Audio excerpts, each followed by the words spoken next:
ቤተሰቦቼ ግማሽ አማኞች ናቸው በቤተ ክርስቲያን፣ ግማሽ ደግሞ በጥንቁልና የሚያምኑ ናቸው። አንቺን ግን መርጦ ይቺ ልጅ ትምጣልኝ ያለሽ አረቡ ወዶሽ ነው? ምንድነው የሚባለው? ለወንድ ነው ብር የምትለካው። ምክንያቱም እኔ የነበርኩበት ሌላ፣ ሰው የሚያወራው ሌላ ነው። ከኤርፖርት ሰራተኛውን ሳይሆን ሚስቱን ንግስቱን ነው የሚጠብቀው። ከፋ 50 አነ በሐበይኪ አነ ሞትሼ እያለ ነው የሚጠብቅሽ። ባለጌ ሊያስብለኝ ይችላል፣ ሊያሰድበኝ ይችላል፣ ግን በጣም ብዙ ዋጋ አስከፍሎኛል። በእነሱ አንድ እላፊ ቃላት የኔ ህይወትም አቶ ሊሆን ይችላል። ቆይ እድሜን የትኛውን እድሜሽን ነው ፍቅረኛ ያሽበት? ቆይ በ15 ዓመት ምናምን ይቻላል እንዴ? በእንደዛ አይቻልም እንዴ? 35 ዓመት ምናምን ይሆነዋል። በጣም ትልቅ ሰው ለኔ አባት ነው የሚሆነኝ እንጂ ባል ሊሆነኝ አይችልም። 500 የኢትዮጵያ ብር። ምክንያቱም ይሄም ሲበዛበት ነው። ምክንያቱም ሰይጣን ነው። እሺ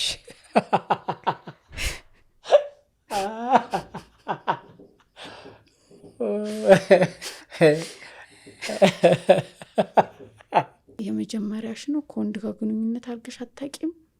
ጥያቄ መጣ። ከዛ ክላስ ውስጥ አልጋ ሳነጥፍ ይመጣል ምናምን ራቅቱን ሆኖ እዚህ ጋር ቁምጣ ይለብስና ይሄ ራቅቱን ነው። ሰውየው ግብዳ ነው። ከዛ ይሮጣል። ሲምባ አስጎብኝና የጉዞ ወኪል ወደ ቱርክና አርሜኒያ ልዩ ጉብኝት አዘጋጅቶ ቀኑንም ዋጋውንም ቆርጧል። ከግንቦት 19 እስከ 30 ዓመተ ምህረቱ በእኛ ነው። ቱርክ ላይ እመብርሃን እነኋት እናትህ ከተባለው ከቅዱስ ዮሐንስ ጋር 15 ዓመታት የቆየችበትን ቤት ቅዱስ ጳውሎስ ምርጡ ዕቃ በኤፌሶን የአሁኑ መስጊድ የያኔዋ ቤተክርስቲያን ሀገያ ሶፊያና ሌሎች ቅዱሳት ስፍራዎችን አየት ጎብኘት አድርገን ከነበረከታችን ወደ አርሜኒያ ቅድስት አርሴማ ሰማዕትነት የተቀበለችበት አጽሟም ያረፈበትን ገዳም እየተሳለምንና ሌሎች ቅዱሳት ስፍራዎችን ለ5 ቀናት እንጎበኛለን። ለሾፒንግ በሉት ለሸመታ በኢስታንቡል ይችላሉ። ኪሶን ይጭነቀው። ለበለጠ መረጃ ቦሌ ሴንቸሪ ታወር 11ኛ ወለል ላይ በቀጭኑ ሽቦ ከቀለሎ 0116 62 29 22 ወይም 0988 38 38 38 0953 44 40 ከዘወትር አጋሩ ከኢትዮጵያ አየር መንገድ ጋር ሲምባ አስጎብኝና የጉዞ ወኪል ታዛዥ ልጅ።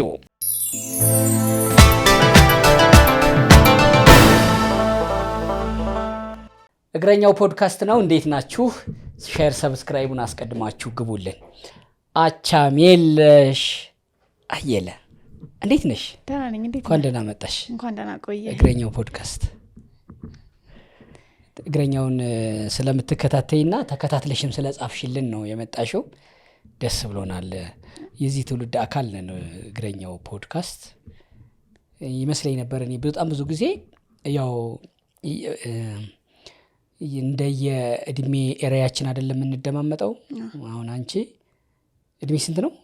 22 ዓመትሽ። በ50 ዓመት አካባቢ ያለ ሰው ወሬ እንደው እንደ ትልቅ ሰው ቁጭሽ ልትሰሚ ትችያለሽ። ወይ ደግሞ 5-6 ዓመት ህፃናት ጨዋታቸው በቃ ደስ ስለሚል ልጅነትሽን ለማስታወስ ያክል ልታዩ ትችያለሽ እንጂ የሚጣፍጥሽ 22 እስከ 30 ያለው እድሜ ላይ ነው አይደለ? እና እኛ እንደ እግረኛው ደግሞ አንቺ የ22 ዓመት ልጆች እግረኛውን ያያሉ፣ ሀሳባችን ይገባቸዋል ማለት ነው። እና በዚህ ደስ ይለናል ለማለት ነው። የዚህ ትውልድ አካል መሆን ማለት እሱ ነው። ደህና ነሽ ግን? ደህና ነኝ። እንዴት ነህ? እንዴት ነሽ? ስምሽ በጣም ነው የሚያምረው። አመሰግናለሁ። አቻሜለሽ እንዴት ይወጣልሽ? አንድ ሴት ልጅም ስለሆንኩኝ ነው። ሲቀጥል ደግሞ ለእናቴ የሆነ አርአያ ይዤ ስለመጣሁኝ ስትፈልገኝም ስለነበረ ሴት ልጅ መውለድም ስለምትፈልግ እና ደግሞ በእኔ ጊዜ ለውጥ ስላየች እኩያም የላትም ብላ አቻሜለሽ ብላ ስም አወጣችልኝ። በጣም አቻሜለሽም ለነገሩ ረጅም ነሽ፣ በጣም ቆንጆ ነሽ፣ በጣም ደስ ይላል። ታሪክሽ በጣም ይገርማል። ከዚህ ከኢትዮጵያ እስከ ሳውዲም ይመዘዛል። ያን ሁሉ ያለፍሽባቸው የሄድሽባቸው ደግሞ መሆን የምትፈልጊው እና አስተዳደግሽን በራሱ ይገርማል አይደለ? እሱን ልናወራ ነው የጋበዝንሽ። በጣም ብዙ ስንቆይ ብዙ ጉዳዮችን እናነሳለን። ትነግሪኛለሽ፣ ታወሪኛለሽ። ስምሽ ማማሩን ቀደም ብዬ እያነሳሁ ነበረ። ደግሞ ፍንጭት ነሽ። ፍንጭትነት ጥቅሙ ምንድነው? ፍንጭት ሴቶች ሳቂታ ናቸው፣ የዋህ ናቸው፣ ከሰው ተግባቢ ናቸው። እሺ ይሄን አውቃለሁ። ፍንጭት ወንዶችስ? ፍንጭት ወንዶችም እንደዛው ናቸው። ምን ይለያቸዋል? ንገረኝ ካልሽ ፍንጭትማ ተራስ ንገረኝ ካልሽ እስቲ ንገረኝ እስቲ አንተ ልዩነት ካለው። ያው ፍንጭት ሴትም ፍንጭት ወንድም እኔ አደገኛ ናቸው ሲባል እሰማለሁ። እኔ አደገኝነቱ ምን ላይ ነው አላውቅም እስካሁን። እሱ ነው እኔ አላውቅም ሲባል ግን ሰምተሻል? ኧረ ብዙ ሰው ይለኛል። ምን ይልሻልሽ? ብዙ ሰው ፍንጭት ሴቶች ኃይለኞች ናቸው፣ ኃይለኛ ናቸው እና ደግሞ ጥሩ ናቸውም ይባላል። አላውቅም። እሺ አይ እኔ ብቻ እንደዚህ ሲባል እሰማለሁ። እኔ ከገባሽና ካወቅሽ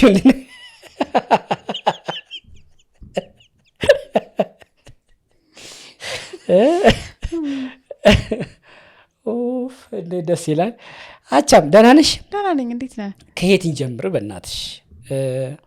በጣም በሚገራርሙ ታሪኮችን ነው የነገርሽኝ እና ጠይቄሽ እንዴት ነው ብዬሽ አውርተን በጣም በዚህ ታሪኬ መምከር ምፈልገው ማስተማር ምፈልገው ወጣት አለ። እኔም ደግሞ ቢሆንና ቢሳካልኝ መድረስ ምፈልግበት መንገድም አለ። ይሄን ለማድረግ ደግሞ ሚዲያ ወሳኝ ነው ብለሽ ነው የመጣሽው። እስከ ትውልድና እድገትሽ እኔ በጣም የገረመኝን ቀድመን እንደ ቀብድ ነግረናቸው እንግባና ከዛ ይጠብቁን። አረብ ሀገር ለስራ ልትሄጂ ፎቶ ሰጠሽ። ፎቶ በዚህ ሀገር ለደላላ ይሰጣል። ደላላ ደግሞ ለአረቦች ያስመርጣሉ 20 30 40ውን ይልካሉ። ከዛ ያዩና ዋው እቺ ቀና ናት፣ እቺ ሙያ ትችላለች፣ እቺ ታዛዥ ናት ምናምን በራሳቸው መስፈርት አረቦች እቺ ትምጣልኝ እቺ ምናምን ይላሉ። አንዳንዶቹ እንደውም እንደሚል በጣም መስፈርታቸው በጣም የማይጠበቅ ነው መስፈርት። ምናልባት እቺኛዋ ብትመጣ እዚህ ቤቴ ውስጥ ብትሆን ከባለቤቴም ጋር የተለየ ችግር አትፈጥርም ምናምን ሁሉ መስፈርት ያስገባሉ አሉ። አንቺን ግን መርጦ እቺ ልጅ ትምጣልኝ ያለሽ አረቡ ወዶሽ ነው፣ ወዶኝ ነው፣ ለሚስትነት ነው፣ ሊያነግስሽ ማለት ነው። ንግስቱ ልትሆኝ ነበረ። እንዴት ሆነ መጨረሻው? ሳውዲ አብረን ሂደን በታሪክሽ ማለቴ ነው እናያለን። ከዛ በፊት ግን ኢትዮጵያ ያለሽ የህይወት እድገትሽ ምንሽ እሱ ነገር ማወቅ ጥሩ ነው። ይሄን እቺን ይጠብቁን። በተለየ ስለዚህ ጉዳይ ስለምንዘረዝረው ማለቴ ነው። የብዙ እህቶቻችንም ተመሳሳይ ታሪክ ስለሆነ አቻሜለሽ አየለ ኤኤ በእንትን ሲጻፍ ማለት ነው ደስ ይላል። ቱኤም ይሆናል። የት ነው የተወለድሽው? እድገትሽ ንገሪኝ እስኪ። በዓላት ሲመጡ የአውደ ዓመት ድባብ ሰፈሩን ሲያውድ የቤትዎ ደወል ከጮኸ በሮ ከተንኳኳ ስጦታው ደርሷል ማለት ነው። ለስጦታ.com ከሀገር ከቀያቸው የራቁ ወዳጅ ዘመዳቸውን የናፈቁ ፍቅራቸውን በስጦታ ለመግለጽ ከዘየዱ ካሉበት የዓለም ክፍል ሆነው በተመቻቸው አማራጭ ለስጦታ.comን ይጎበኛሉ። የወደዱትን የበዓል ጥቅል መርጠው ለሚወዷቸው ያዛሉ። ያኔውኑ ፍቅራቸውንና ስጦታቸውን ይዘን በዓሉን ለማድመቅ ወዳጆቻቸውን እንጎበኛለን። ይዘዙን። ስጦታውን አድርሰን ሳቅና ደስታቸውን ቀርጸን ለእርሶም እናጋራውታለን። ለስጦታ ትክክለኛው ቦታ ለስጦታ.com።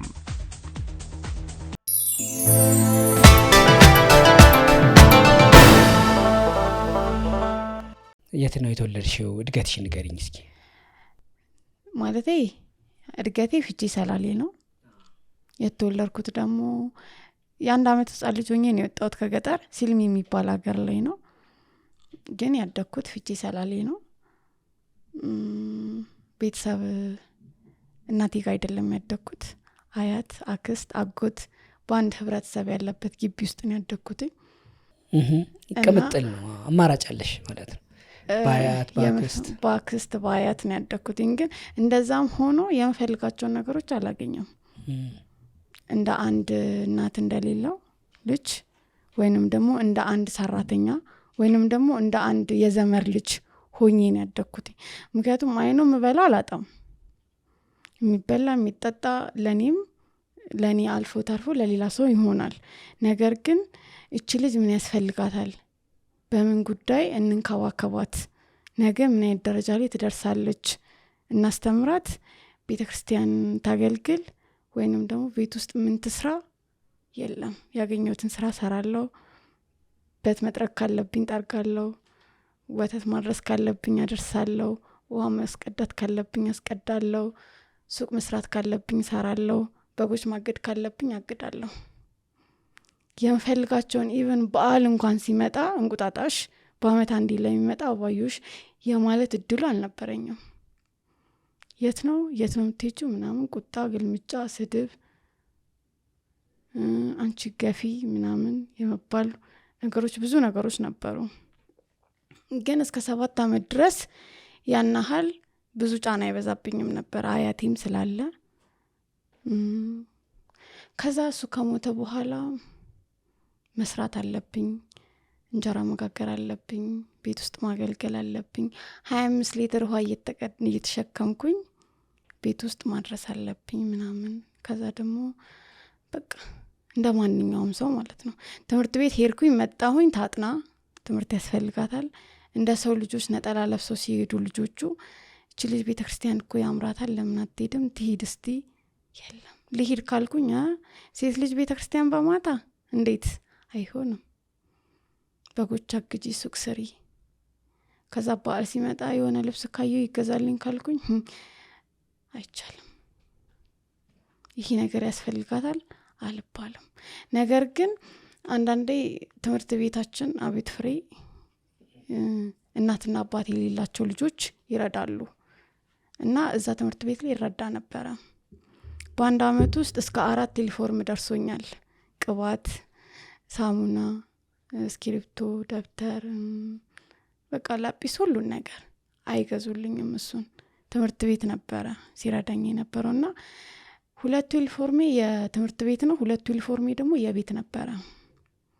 ምክንያቱም አዲሱ ትምህርት ቤት ለብሷለሁኝ፣ አሮጌ ያለው ደግሞ ቤት ይለበሳል እና ትምህርት ቤትም ተመሳሳይ ነበር ልብሴ።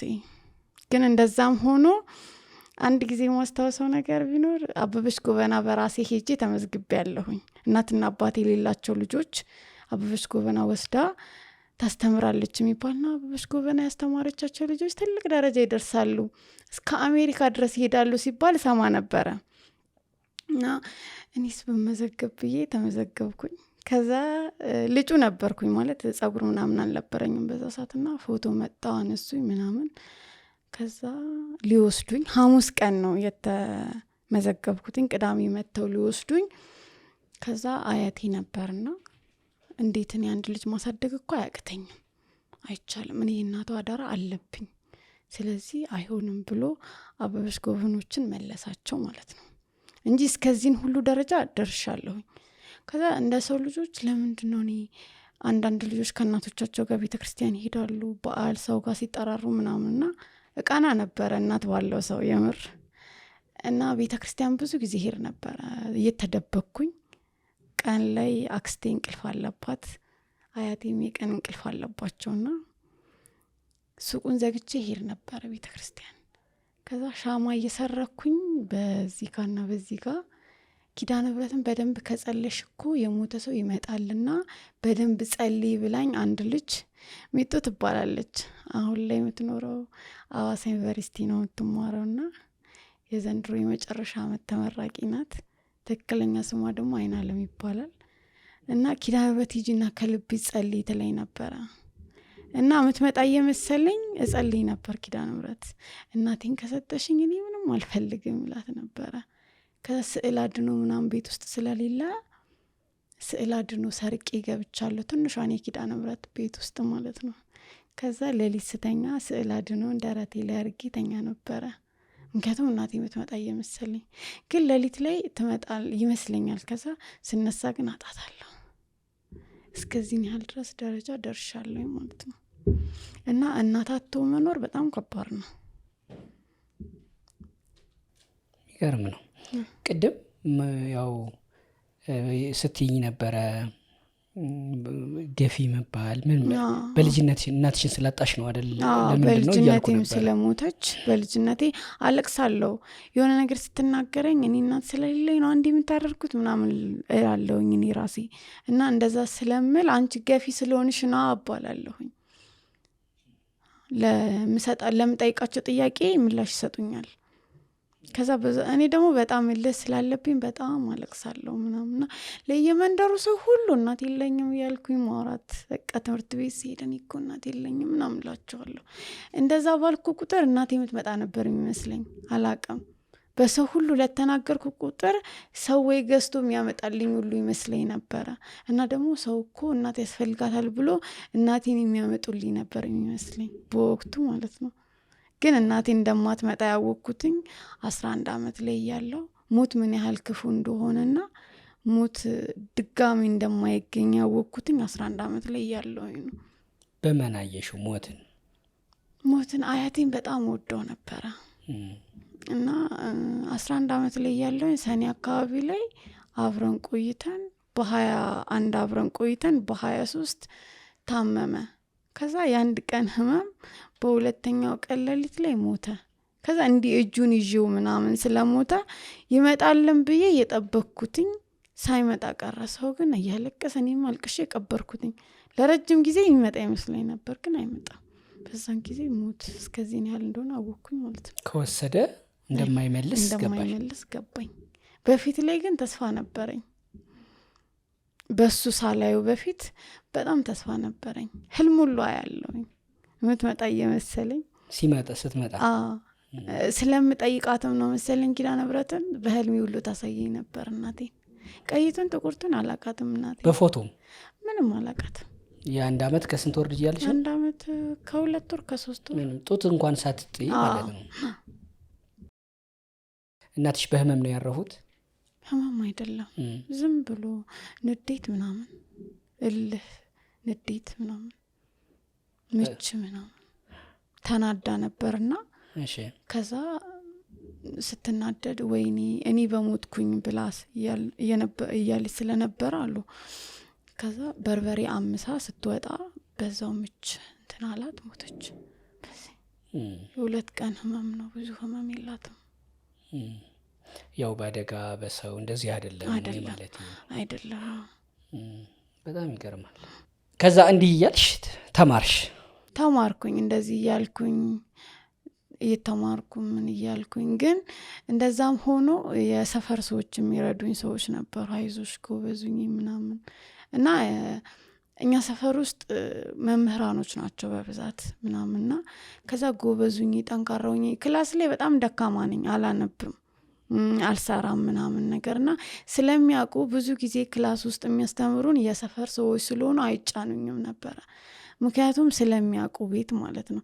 ሊያስተምሩኝ ሁሉ ቤተሰብን ጠይቀዋል እንውሰዳት ሁሉ ብለውኝ ነበረ ምናምን ግን እነሱ ፈቃደኛ አልነበሩም። ምክንያቱም እየደረስኩም ስለሆነ ቤት ውስጥ ስራ ምሰራው ምን ነኝ ለሁሉም ተላላኪ። ማን ቤት ማለት ነው? አክስቴ ቤት አያቴ ቤት። ረጅሙን ጊዜ እድገትሽን የት ነው ያደግሽው ማለት ነው? ረጅሙን ጊዜ የቆየሁትኝ አያቴ ቤት ቆይቻለሁ። አያትሽ አክስትሽ አክስትሽ ማለት የእናትሽ ናቸው? የአባቴ ናቸው። የአባትሽ? የእናት አይደሉም። እና እንደዛ እያልኩኝ ሰፈር ውስጥ ከብቶች ምናምን አሉ መምህራኖች ናቸው ከብት ምናምን ያላቸውና ወተት አደርሳለሁ ውሃ አስቀዳለሁ በታፍሳለሁ። ከትምህርት ቤት መጥቼ ዩኒፎርም አውልቄ በጥፍጣፋ እገባለሁ። ከዛ ኩበት ለቀማ ሄዳለሁ በጎች አግዳለሁ ምናምን እንደዛ እያልኩኝ እስከ 8ኛ ክፍል ደረስኩኝ። ከዛ 8ኛ ክፍል ሚኒስትሪ ልንወስድ ነውና 2 ሳምንት የጥናት ጊዜ ተሰጠን። ከዛ ሁሉም ለሚኒስትሪ ሰዓት ላይ እንትን ማለት ልብስ አዘጋጅቶ ፎቶ ለመነሳት ሁሉም ልጆቹ አቅደዋል እረፍቱ ሳይሰጠን በፊት ማለት ነው። ከዛ እኔ ልብስ የለኝም ምናምን ፎቶ መነሳት አልችልም። ያ ነገር ነበር አይምሮዬ ውስጥ የተቀረጸውና ምን አደረኩኝ ለ2 ሳምንት ያህል ቀን ስራ አርማታ። በዛ ሰዓት ላይ 2009 ላይ ነውና ልጅ ነኝ። ዩኒቨርሲቲኛ ሰላሌ ዩኒቨርሲቲ እየተሰራ ነበርና ከዛ ሄድኩኝና ብዙ ልጆች ተቀጠሩ። ከዛ እኔን ኮንትራክተሩ አንቺ ገብተሽ ለእናትሽ እንጀራ ስትጋግር አንቺ ደግሞ እንጨት ቆስቁሽላት ብሎ ሸኘኝ። አትሰሪም ነው አትሰሪም አለኝ። አንቺ እኮ ልጅ ነሽ፣ በቃ እንደዚሁ ቃል ያለኝ ለእናትሽ እናትሽ እንጀራ ስትጋግር አንቺ እንጨት ቆስቁሽላት ብሎ ላከኝ ማለት ነው። ከዛ 5 ነን 6 ነን አብረን ይሄድናቸው ልጆችና እነሱ ገቡ፣ እኔ ተመለስኩኝ። ከዛ እኔ ስመለስ ቤት ምንድነው የመሰላቸው እኔ እንደማልሰራ አይነት ነገር ነው የመሰላቸው እንጂ እድሜ እንዳልደረሰ አይደለም ቤት ያወቁት ማለት ነው። ከዛ በሁለተኛ ቀን እዛ ዩኒቨርሲቲ የሚሰራ ዘመድ ነበረና እግሩ ለወድቄ ተንበርክኬ ለመንኩት። መስራት ፈልጋለሁ፣ ልብስ መግዛት ፈልጋለሁ፣ መታወቂያ ማውጣት ፈልጋለሁ፣ አረብ ሀገር መሄድ ፈልጋለሁ፣ ትምህርት መማር አልፈልግም ብዬ ምናምን ከዛረር ብዬ አያቴም ስለምትቆጣኝ በቃ ብዙ ስለማይመቸኝ ቤት ውስጥ ስለሚያቅ እሱ ግንበኛ ነውና ከሱ ጋር አብሬ መስራት ጀመርኩኝ። 2 ሳምንት ሰርቼ 1200 ምናምን ብር አገኘሁ። ከዛ 1200 ብር አገኘቼ በሱ ልብስ ገዛው፣ ጫማ ገዛው። ከዛ ጸጉሬን ተሰራው፣ አንድ ፎቶ ማስታወሻ ተነሳሁኝ። ከዛ ሚኒስትሪ በቃ ፊቴ በጣም ተሰነጣጠቀ፣ ሲሚንቶ ነው።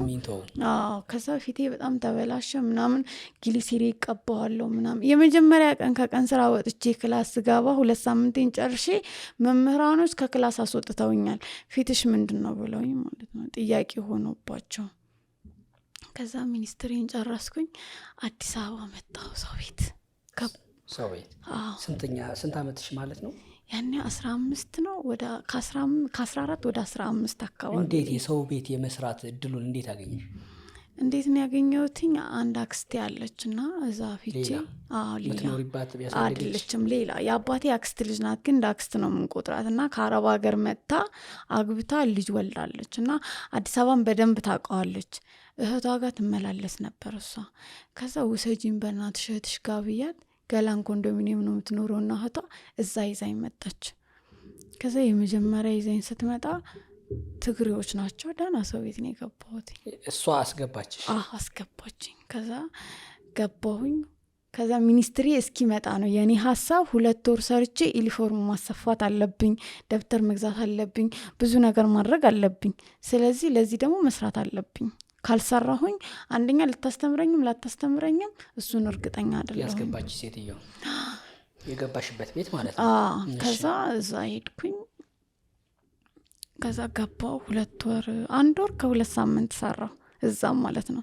ከዛ ሆዴን በጣም ያመኝ ነበርና ናፍቆት አለ ምን አለ ተለይቼ አላቅም። ጭቅጭቁንም ምኑንም ለምጁ ስለነበረ ከነሱ ስለይ በጣም ናፈቁኝ። ጭቅጭቁ ናፈቀኝ መሰለኝ። ከዛ በዛ መሀል ሚኒስትሪ መጣ ሲሉኝ የነበርኩባቸው ሰዎች በጣም ጥሩ ሰዎች ነበሩ። እናስተምርሻለን የማታ ምናምን አትሂጂ ምናምን ብለውኝ፣ ልጅም ስለነበርኩ ልጆች ስለነበሩ ከነሱ ጋር ስማማ ነበረ። ልጆች ነበር ምዛው፣ ምግብ አልሰራም። ልጆች ነበር ምዛው ምናምን፣ እሷ ናት ምግብ ምሰራው። ከልጆቿ ጋር ስለተስማማው ልታስተምረኝ ወስና ነበረ ሴትዮዋ። በእርግጥ እኔ ያው ልጅነትም ስላለ እምቢ ብዬ ወደ ፍቼ ተመለስኩኝ። ከዛ ወደ ፍቼ ተመልሼ ሚኒስትሪን ወሰድኩኝ። ምን አልኩኝ፣ ከዛ አናስተምርም ተመልሳ ሰው ቤት ሂዳ ትስራ የሚባል አይነት መጣ። አክስትሽ ጋር ማለት ነው? ከዛ በዛ ሰዓት የሄድኩኝ ቀን ስትመጪ አስፈቅደሽ ነው አይደል የመጣሽው? አስፈቅዶልኝ ተፈቅዶልኝ ነው የመጣሁትኝ። ተመልሼም ትምህርቴን እንደምማር ነግረውኝ የመጣሁትኝ፣ ግን 2 ወር መስራት አለብሽ ስለተባልኩኝ ነው። ከዛ ስሄድ ትክክል አልነበሩም አክስቴም አያቴም። አያቴ አባትሽ ቀለብ ስለማይሰፍርልኝ ኮንትራት ስለማይሰጠኝ አንቺን አላስተምርሽም ትለኛለች። አክስቴ ደግሞ ተመልሰሽ ሄደሽ ሰው ቤት ድጋሚ መስራት አለብሽ ትለኛለች። የሰው ቤት ደግሞ እንቅልፍ አተኛም ምናምን። በዛ ሰዓት እንቅልፍ እንግዲህ መተኛ ትወዳለው ምናምን። ከዛ ስቀቀኑ አለ በቃ ብዙ ነገሮች ስለነበሩ ጣለው። ከዛ እንደምንም ብዬ አንድ አጎቴ ነበር የአባቴ ወንድምና በጣም ነው የምወደው፣ የአባቴ ያህል ነበርና የሚሰማኝ። ከዛ ጌታዬ ለምን አጎት ማይ ለምናት ለምንልኝም እንድታስተምረኝ ብዬ ስለው እሱ ራሱን የማስተማር ይችል ነበር በዛ ሰዓት ላይ አቅሙም ስለነበረው። ምክንያቱም ምን አለኝ፣ አባትሽ እኮ ቀለብ ስለማይሰፍርላት እኔ በሷ አልፈርድም አለኝ ማለት ነው። ገባ። ከዛ እስከዚህ ነው ያለው እንዴ ብዬ ገባው። ያው አባትሽ ግን አሉ አይደለ? በህይወት አለ። ግን አባቴ ምንድነው እነሱ ስላሳደጉኝ ያን ኃላፊነት አይሰማውም። በቃ እነሱ አሳድጓታል፣ ትልቅ ደረጃ ያደርሷታል ብሎ ነው የሚያስበው። ከዛ ከኔ በታች ደግሞ ልጆችም ስለወለደ እነሱ ላይ ነው ትኩረቱ፣ እኛ ላይ አይደለም ትኩረቱ። እንደ አባትስ በየስንት ጊዜው ያገኙሽ ነበር አባትሽ? ይመጣል፣ በ2 ወርም በወርም ይመጣ ነበር። ግን መጥቶ እንዲነቅ ዳናነክ ነው በቃ። አንድ ቀን አንድ ማዕድ ራሱ በልተን አናውቅም። እኔ እስካሁን ድረስ በደረስኩበት እድሜ ላይ ራሱ እኔ ምልህኛ ስለነበርኩኝ ለምን አያደርግልኝም ለምን አይጠይቀኝም ብዬ ውስጤም ጥያቄ ስለሚፈጥርብኝ ትኩረቱም ወደ እነሱ ስለሆነ በቃ እኔ ምንድነው የሚሰማኝ በዛ ሰዓት ላይ እናት ያላቸው ልጆች ነው ብቻ ነው ትኩረት የሚያደርግባቸው። እኛ እናት ስለሌለን አይፈልገንም አይነት ስሜት ስለሆነ እኔ ጋር ያለው ብዙ ፍላጎት አልነበረኝም። ቤት ውስጥ ደግሞ ስለሱ መጥፎ ነገርም ስለሚወራ ያን ያህል ቀረቤታ የለኝም። ለዛ ብዙ ካላንቺ በማድረግ ነው ለኔ አይደለም በማድረግ። ቤት ውስጥ አይስማሙም እርስ በራሳቸው ወንድምና ወንድም ልጅና እናት አይስማሙም። ጸብ አለ፣ ይጣላሉ፣ ይታረቃሉ። በዚህ መሀል ላይ መጥፎ ነገር ይኖራል። በዛ መሀል የሆነ ፍቅር አይኖርህም፣ ጥላቻ ነው እንጂ የሚኖረው። እኔ ጥላቻን ይዤ ነው ያደኩትኝ። ስላልተነገረሽ ስላላየሁ ከመነገሩም ባለፈ እንደ አባት እንዳልሽው አብሮ መብላት ማጉረስ ልጅን እሱ ነው አይደል አባት የሚያሰኘው እንጂ እኮ አብራክ ከወገብ አብራክ መከፈሉ አይመስለኝም። እሱ ብቻ አባት እኔ አንዳንዴ አባትሽ ኧረ በትምትል ይወልድል እንዴ ላለሁኝ እንደዚህ ነበር ምላሽ። ከሱ ይልቅ እኔ ሰፈር ላይ ያሉት አባቶች እንደ አባት ነው የምወዳቸው። ምክንያቱም ዝቅ ብለው ነው ሰላም የሚሉኝ፣ የሆነ በቃ ጎበዝ ይሉኛል፣ ጠንካራ ጎብዥ ምናምን ስለሚሉኝ እነሱን ነው እንደ አባት እንጂ እሱ መጥቶ እንዴት ነሽ ደህና ነሽ ብሎኝ ለሚሄደው ሰውዬ አባቴ ነው ብዬ አልልም።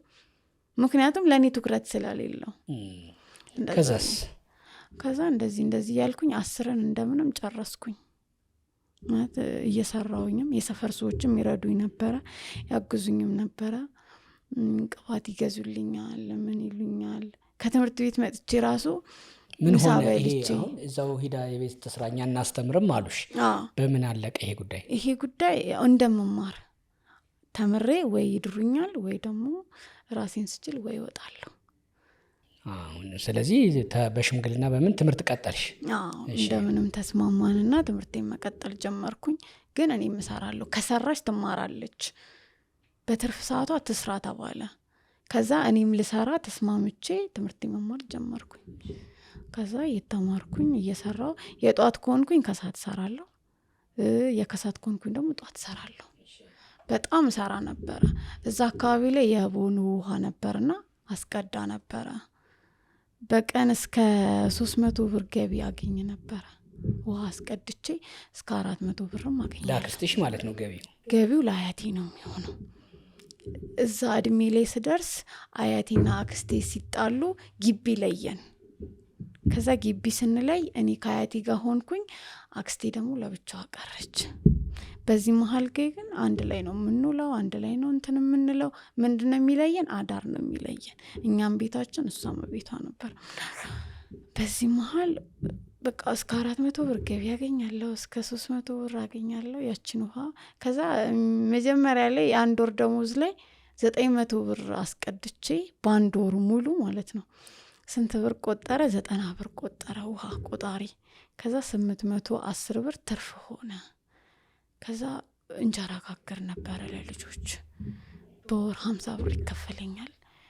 የዘመር ልጆች ይሄ 50 ብር ይከፈልሽ ማን ጋር ነው? ጎረቤት የዘመር ልጆች ናቸው። እናት የላቸውም እና እንጀራ የሚጋግርላቸው ሰው አልነበረም።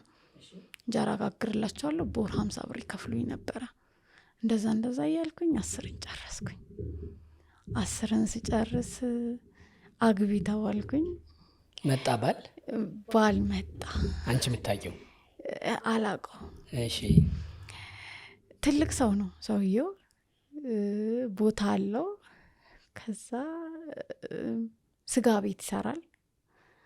ከዛ ግን አግቢ ተባልኩኝ። ምንድነው እነሱ የፈለጉት ቦታውን ስላዩ፣ የገጠር ሰው ደግሞ አንዳንዴ ቦታ ካለው ሀብታም ነው የሚመስላቸው። አይደለም እንዴ? ነው እንዴ? አይደለም እንዴ? አይደለም። እሺ ከዛ አግቢ ተባልኩኝ። ሳየው ትልቅ ሰውዬ ነው። ሰውዬው ወደ 35 ዓመት ምናምን ይሆነዋል። በጣም ትልቅ ሰው። ለእኔ አባት ነው የሚሆነኝ እንጂ ባል ሊሆነኝ አይችልም። አላውቀውም ብዬ ታውኩኝ፣ ወሰንኩኝ። ከዛ የማዘርን ዘመዶች መታወቅ ጀመርኩኝ። እሺ ከዛ አላቃቸውን ፈጽሞ የማዘርን ዘመዶች እነሱም አይፈልጉሽም? ይፈልጉኛል። ስታድግ ትመጣለች ብለው እነሱም ጉጉት ስለነበራቸው መቅረብ ጀመርኩኝ ወደ እነሱ ጋር። ከዛ ጠጋ ጠጋ ስልክ መደወል ምናምን። ከዛ እንደዚህ ነውና መስራት እፈልጋለሁ አልኳቸው። ከዛ ምንድነው ያለው አማራጭ? ሰው ቤት መግባት። ግን ሰው ቤት ስገባ ምንድነው እነሱ የፈለጉት? የማዘር ዘመዶች ጋር ተጠግቼ በማዘር ዘመዶች በኩል ስለሆነ ስራ መግባት ፈልገው ምንድነው እነሱ እኛ አሳድገን ነጠቁን አይነት አሳድገን እኛን ነጠቁን። ከዛ እነሱን መራገም፣ መሳደብ፣ የተለያዩ ነገሮች ማለት ምናምን። ከዛ በቃ አጎቴን ሁሉ ከቤት መጥተው አባራት፣ ፊት ንሳትና ትሂድ ሁሉ ተብሏል። የማዘር ወንድም ጋር ማለት ነው። እኔ ትምጣልኝ ብዬ እየጸለይኩኝ ነበረ። እንኳንም መጣችልኝ፣ እንኳንም ለምንድሮ ማባረራት እኔ የእህቴ ምትክ ናት ብሎ አጎቴ ምላሽ ሰጥቷል ማለት ነው በዚህ አጋጣሚ። እና ከዛ እንደዚህ ያልኩኝ አጫሉ ሲሞት ያኔ ሰው ቤት የመጀመሪያ አምርሬ ገባሁ። በቃ ገባሁ። ግን በዓል ሄዳለሁ፣ እነሱ ጋርም ደርሳለሁ። አዲስ አበባ ነው የሰው ቤት የገባሽው? አዲስ አበባ። መጀመሪያ ሰው ቤት የገባሁበት ቂርቆስ አካባቢ ነበረ። ቂርቆስ እዛ ሰፈር ነበር። 2 ወር ሰራሁኝ። እዛም ሰው ያስቸግረኝ ነበረ። ንገሪኝ፣ ምን አይነት ማስቸገር? ፈተና እኮ ነሽ አንቺም፣ በጣም ነው የምታምሪው፣ ረጅም ነሽ። እሺ። እና ገባሁኝ። 2 ልጆች ናቸው ያሉት። ጠዋት ወጥተው ማታ ነው የሚገቡት ሰዎቹ። እና ወንድሟ ቤት ውስጥ ይኖራል። ከዛ በዛ ሰዓት ደግሞ ኮሮና ነው፣ ከቤት መውጣት አይቻልም፣ ሱቅ ካርድ መግዛት አይቻልም። ለመጀመሪያ ለሰፈሩ አዲስ ነኝ ምናምን እና ካርድ ምናምን እለዋለሁ። በዚህ መሀል ተቀራረብን፣ ይደውልልኛል። ከዛ ልጆች አሉ ይለኛል። ልጆች ጋር ሆኜ ድምፁን እንዳይሰሙት የሉም እለዋለሁ። ከዛ ያወራኛል ምናምን እና ጀስት እኔ እንደ ጓደኛ ወይንም እንደ ወንድም ነው እንጂ አየሁትኝ ያስቸግረኛል ብዬ አላሰብኩኝም። ከዛ ውሻ አቅፌ ነበር ማድረው። ብችላ ውሻዎች ነበሩ እዛ። ትወጃለሽ ውሻ? እወዳለሁ። ትንሽ ውሻዎች ነበሩና ከእነሱ ጋር ነበር የምተኛው ምናምን። ብዙ ጊዜ አልቆልፈውም በሩን፣ ምክንያቱም እንደዚህ የሆነ አልፈራም፣ እንደዚህ የሚተናኩልኛል ብዬም ስለማላስብ። ከዛ 1 ቀን 2 ቀን በር እየከፈተ ሲመጣ በቃ ማለት ቡታጋዝ ነበር የምሰራበት ምግብ ደግሞ ቡታጋዙ አፈነኝ ብዬ በምክንያት ወጣሁኝ ከዛ ቤት። እየመጣ ማለት አሁን በር ይከፍታል፣ ይመጣል፣ አብረን እንተኛ ይለኛል። ገባ? ምኝታ ቤት የለም ቤት ውስጥ አለው፣ የራሱ አለው። የኔም ለብቻ ከግቢ ውጪ ነው፣ ግቢ ቤት ውስጥ አይደለም፣ ከቤቱ ውጪ፣ ከመኖሪያቸው ውጪ ሰርቪስ ውስጥ ነበር የኔ መኖሪያ እና እንጀራ መጋግርበት ውስጥ ምናምን ነበረ እኔ እዛም ማድረው ማለት ነው። ከዛ በዚህ መሀል ልጅም ስለነበርኩኝ ማለት የሆነ ፍርሃት ይኖርብሃል ምናምን አይደለ? እዛ ወጣሁኝ። ከዛ ቤተሰብ ጋር ሄድኩኝ። መስቀል አካባቢ ነበረ በዓልን ውዬ።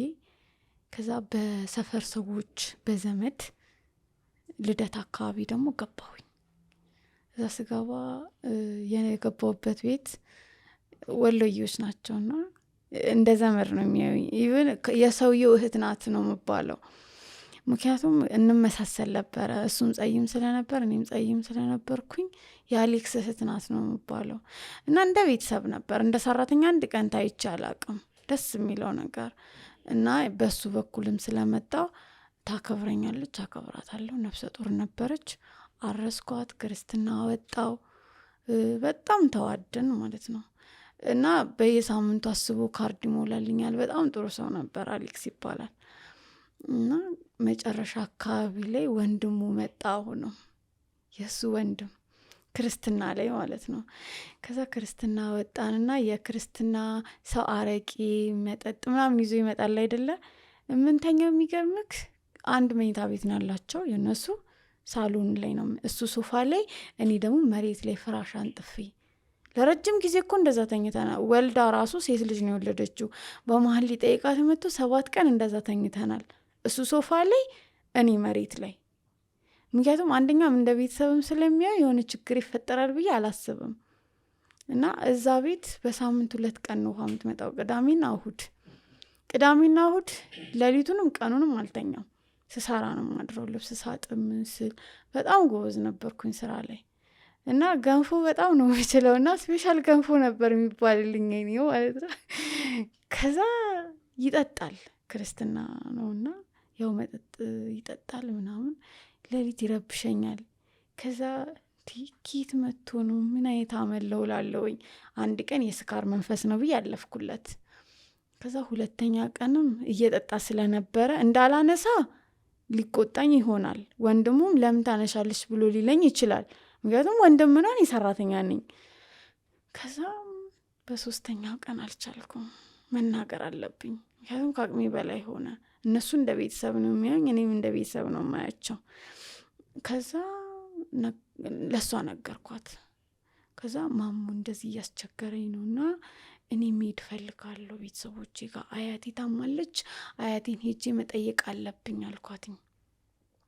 ከዛ እሱ ትንሽ ያመው ስለነበረ ከሰማ ይናደዳልና ያመዋል ብላ ስላሰበች ሳትነግረው ቀረች። ከዛ እሱ መጥቷልና እሱ ሲመጣ ንገሪው አለችኝ። ከዛ ልሄድ ነው አሌክስ አልኩትኝ፣ ማለት የሆዴን በሆዴ አድርጌ መውጣት ስለፈለግኩኝ። ከዛ ምን የተፈጠረ ችግር አለ ሲለኝ ማሞ አልኩትኝ አለ። ከዛ ከቤት አባረረው ምናምን፣ ግን የተፈጠረ ነገር የለም። 3 ቀን አስቸግሮኛል፣ ከቤት አባረረው። ከዛ ጎበዝ ልጅ ነሽ ምናምን እንዲራሽን ጠብቀሽ 3 ቀን ሙሉ ታግሰሽ፣ የዘመኑ ሴቶች እኮ ሳይነኩ ራሱ ተነካም ብለው ብዙ ታሪክ የሚያወሩ ናቸው። አንቺ ግን 3 ቀን ሙሉ ታግሰሽ እኔ ማስቀየም አልፈልግም፣ የሆዴን በሆዴ አድርጌ ይወጣለሁ ብለሽ ማሰብሽ ትልቅ ነገር ነው ምናምን ብለው አስታረቁን። እዛ እሱም ወደ ቤት ተመለሰ። እዛ ቤት መቀመጥ አስጠላኝ፣ ማለት የጎሪጥ እየተያየን እሱ ምልህ አለበት፣ እኔ ምልክ አለብኝ። ምክንያቱም ለምን ደፈረኝም የሚባል ነገር አለ፣ እሱም ደግሞ ለምን ተናገረች የሚባል ነገር አለ። እንደዚህ እልህ ውስጥ ከምንገባ ብዬ ወጣሁ። ከዛ ወጣሁኝ። ገና አካባቢ ላይ ነው አሁንም ቤተሰብ ጋር ሄጄ ሰርግ ነበረ ምናምን፣ ሰርግ ቆይቼ ምን ብዬ ተመልሼ መጣሁ። ጀሞ አካባቢ መስራት ጀመርኩኝ። ደግሞ ሌላ ቤት አይሰለችም። ስንት ቤት ነው የገባሽው? በአጠቃላይ 4 ቤት ገብቻለሁ። ሲምባ አስጎብኝና የጉዞ ወኪል ወደ ቱርክና አርሜኒያ ልዩ ጉብኝት አዘጋጅቶ ቀኑንም ዋጋውንም ቆርጧል። ከግንቦት 19 እስከ 30 ዓመተ ምህረቱ በእኛ ነው። ቱርክ ላይ እመብርሃን እነኋት እናትህ ከተባለው ከቅዱስ ዮሐንስ ጋር 15 ዓመታት የቆየችበትን ቤት ቅዱስ ጳውሎስ ምርጡ ዕቃ በኤፌሶን የአሁኑ መስጊድ የያኔዋ ቤተክርስቲያን ሀገያ ሶፊያና ሌሎች ቅዱሳት ስፍራዎችን አየት ጎብኘት አድርገን ከነበረከታችን ወደ አርሜኒያ ቅድስት አርሴማ ሰማዕትነት የተቀበለችበት አጽሟም ያረፈበትን ገዳም እየተሳለምንና ሌሎች ቅዱሳት ስፍራዎችን ለ5 ቀናት እንጎበኛለን። ለሾፒንግ በሉት ለሸመታ በኢስታንቡል ይችላሉ። ኪሶን ይጭነቀው። ለበለጠ መረጃ ቦሌ ሴንቸሪ ታወር 11ኛ ወለል ላይ በቀጭኑ ሽቦ ከቀለሎ 0116 62 29 22 ወይም 0988 38 38 38 0953 44 40 ከዘወትር አጋሩ ከኢትዮጵያ አየር መንገድ ጋር ሲምባ አስጎብኝና የጉዞ ወኪል ታዛዥ ልጅ።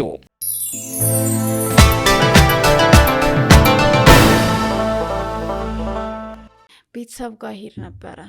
ስሄድ አንቺ ልጅ እኮ እንዳታድጊ ወይንም ደግሞ እንዳትለወጪ የሆነ የተደረገብሽ ነገር አለ እባል ነበረ።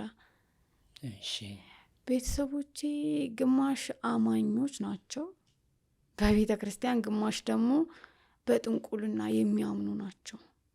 ሁሉም አይደለም ቤተሰቤ፣ ሁሉም ሳይሆን ግማሽ ፓርት።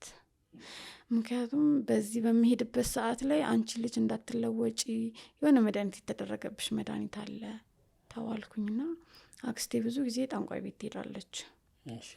ከዛ ስትሄድ እንዳትለወጥ እንትን እንዳትል ምናምን የሆነ ነገር ተደርጎባታል እና ስለዛ ታስራለች እና መፈታት አለባት ይላል ማለት ነው። ከዛ ሳድጊያታለሁ ትፈታልኝ እና መፈታት አለባት። ከዛ ይዘሻት ጥሩ ነገር በማሰብ ነው አይደለ? ከዛ እንኳን ያመኑት እንዳልሽው አንቺ ያልሽውን ይዤ እሺ ላንቺ መፍትሄ ፍለጋ ለኔ መፍትሄ ፍለጋና እንድለወጥና ለሰው በቃ ለራሴ እንድሆን እነሱንም እንድጠቅም ስለምትፈልግ ከዛ ይዘሻት ነይ ተባለች። ከዛ ይዛኝ ሄደች። ሄድ አንድ ቀን ሄድኩት። ሲሄድ እዛ ልክ ስደርስ ማልቀስ ጀመርኩኝ። ማለት የሆነ አላቅም ጥንቁልና ሲባል ሰማለሁኝ እንጂ ሄጄበት አላቅም። ከዛ ደግሞ በቃ የሆነ ነገር ይነግርካል። አንቺ እንደዚህ አልነበርሽም፣ አንቺ እንደዚህ አይነት እየሰራሽ አልነበረም ምናምን ነገር ትባላለህ እና ትደነግጣለህ። ከዛ ማልቀስ ጀመርኩኝ። ይኸው ያስለቅሳታል እኮ የያዛት ነገር ነው። እኔ ሳለቅስ ውስጤ ያለውን ፋሎት ነው የሚያስለቅሰኝ። ምክንያቱም አንደኛ ለምን እዚህ ቦታ መጣሁኝ ነው፣ ሁለተኛ ነገር ደግሞ በእግዚአብሔርም ይሄ አይፈቀድም ማለት ኃጢአት ነው። ይሄ በጣም ኃጢአት ስለሆነ እና በቃ ምን በምን መፈታት አለብኝ መሰለ? በግ ኮርማ የሚባል ነገር አለ። ኮርማ ዳቦ አረቂ ምናምን ይዛ ትምጣና ትፈታለች። በዚህ ማን ነው ግን እንዳትለወጪ አደረገ የተባለው ማን ነው? አደረገ የተባለው ሰውዬ በፊት ላይ ሊያገባኝ የነበረው ሰውዬ። ይሄ መሬት ያለው ቦታ አለው ያልሽ? እሺ። እሱ የወደኝ ስለነበረ ወዶኝ እኔም ቢ ስላልኩኝ በእሱ ሌላ ሰው እንዳያገባኝ የሱ እንደሆን ሄዶ አለቀሰብኝና ከዛ እንደዚህ ያደረገብሽ የተባልኩት እሱ ነው። አለቀሰብኝ ማለት አዘነ ነው? አዘነ እንደማለት ነው እንጂ ሌላ ነገር አይደለም። በቃ የኔ ብትሆኚ ጥሩ ነበር፣ ምክንያቱም ያጣው አንቺን ነው። ግን ስለዚህ አዘነ። ሌላ ነገር ምንም ነገር የለም። ግን አዝኖ ስለነበርና የሱ እንባ ጥሩ ልብ ስላለው እኔ ደግሞ እምቢ በማለቴ የሱ እንባ ወደ እኔ ደረሰ እንደማለት ነው። እግዚአብሔር ዳጋ ማለት ነው። ጠንቋዩ ነው እንግዲህ እንደዚህ ያለው። እግዚአብሔር ጋር እንዴት ይደርሳል? እግዚአብሔር እኮ የምትወዱትን ነገር አድርጉ ነው የሚለው። ከምትወዱት ሰው ጋርም ኑሩ ነው የሚለው። ከማትወዱት ሰው ጋር ደግሞ እንዴት ልንኖርም አንችልም። ሲጀመር ሰውን አትወደዱም አይልም፣ የማትወዱት ኑሩም አይልም፣ ይኑርም አይልም፣ ተዋደዱ ነው። እሺ። ከዛ በዚህ መሀል የውጭ ፕሮሰስ ልጀምር አስቤያለሁኝና ፓስፖርት ልሰጥ ነው ምናምን። ከዛ ደላላ አናግራለች ምናምን ነገር ትለዋለች ማለት ነው። እሺ። ከዛ አይሆናትም፣ ደላላው አይሸኛትም እና መጀመሪያ ይህንን ተፈታ፣ እኔ ፈትቻት ከዛ በእኔ በኩል ትሄዳለች አለ። ከዛ በዚህ መሀል እኔ ዝም ብዬ በድፍረት መጣሁኝና ፓስፖርቴን ሰጠሁኝ። ከዛ እውነትም ፕሮሰሱ ተሳካ። ሰጥቼ 15 ቀንም አልቆየም፣ ወዲያው ቪዛ ይመጣ ምርመራ ምናምን። ከዛ ኧረ ምርመራ እኮ ተሰጠውኝ ምናምን ብዬ ስላት ኧረ እንዲህ እዛ እኮ አይሆንም ብለው ነበር፣ በቃ እንግዲህ እሱ አሳክቶት ነው ምናምን ነገር ተባልኩኝ። ከዛ ህዳር 9 ነበር በረራይና ህዳር 1 ቤተሰብ ጋር ሄድኩኝ ልሰናበት። ምክንያቱም ተሳክቷል። ያንን ነገር እኔ አላመንኩበትም። ልፈታም አልፈታም ፈጣሪ ነው የሚያውቀው፣ ፈቺውም እግዚአብሔር ነው። ቀድመሽስ መታሰርሽን አምነሻል? አላመንኩም። እሺ። ከዛ ሲጀመር እኔ አንደኛ ያስለቀሰኝ ነገር እዛ ላይ ለምን ተገኘው እንደዛ አይነት ቦታ ላይ የራሴ እልክ ነው ያስለቀሰኝ እንጂ ምንም አይነት ኖሮብኝ አይደለም። ከዛ እንደዚህ ነው ብዬ ስላት ሊሄድ ነው እኮ ብዬ ስላት እዛ ሂጂ ያለችኝ። እዛ ሄደሽ አናግረሻቸው አውርተሻቸው እዛ ትሄጃለሽ ስለተስለሽ አለችኝ። ከዛ እኔ ሳልሄድም ባይሆን አንቺ ከፈለግሽ ሂጂ እንጂ እኔ አልሄድም። ጸበል እየተጠመቅኩ ነው፣ 3 ቀን ተጠምቄ እዛ መንገዴ ፈጣሪ እንዲቀናለኝ ቤተክርስቲያን እየተመላለስኩኝ እሄዳለሁኝ አልኳት ማለት ነው። በዚህ መሀል እሷ ሄደች። ከዛ ልትሄድ ነው ልጄ አንተ ቅናልኝ ብላ ተናገረች ማለት ነው። እዛ ችግር የለውም እኔ በሰላም አደርሳታለሁ፣ ምንም የለባትም፣ እኔ ነኝ ያሳካውላት አለ። እሺ። ከዛ በቃ እኔ ነኝ ያሳካውላት፣ እኔ ነኝ ከጎኗ ያለሁትኝ፣ እኔ ሁሉን ነገር ፈትቻታለሁ ምናምን አላት ማለት ነው። እዛ እሷም ደስ አላት። አንደኛ ተሳካልኝም ወዳው፣ ሁለተኛም ደግሞ በመሄዴም እሱ ያሳካው መሰላት። ግን መድኃኒዓለም ነው ያሳካው። እኔ በውስጤ የተሳልኩት ስለት አለ፣ ለፈጣሪ ነገርኩት ነገር አለ፣ እሱን ያሳካልኝ። ከዛ የአንድ ወር ደሞዝ አናቱን ትልካለች።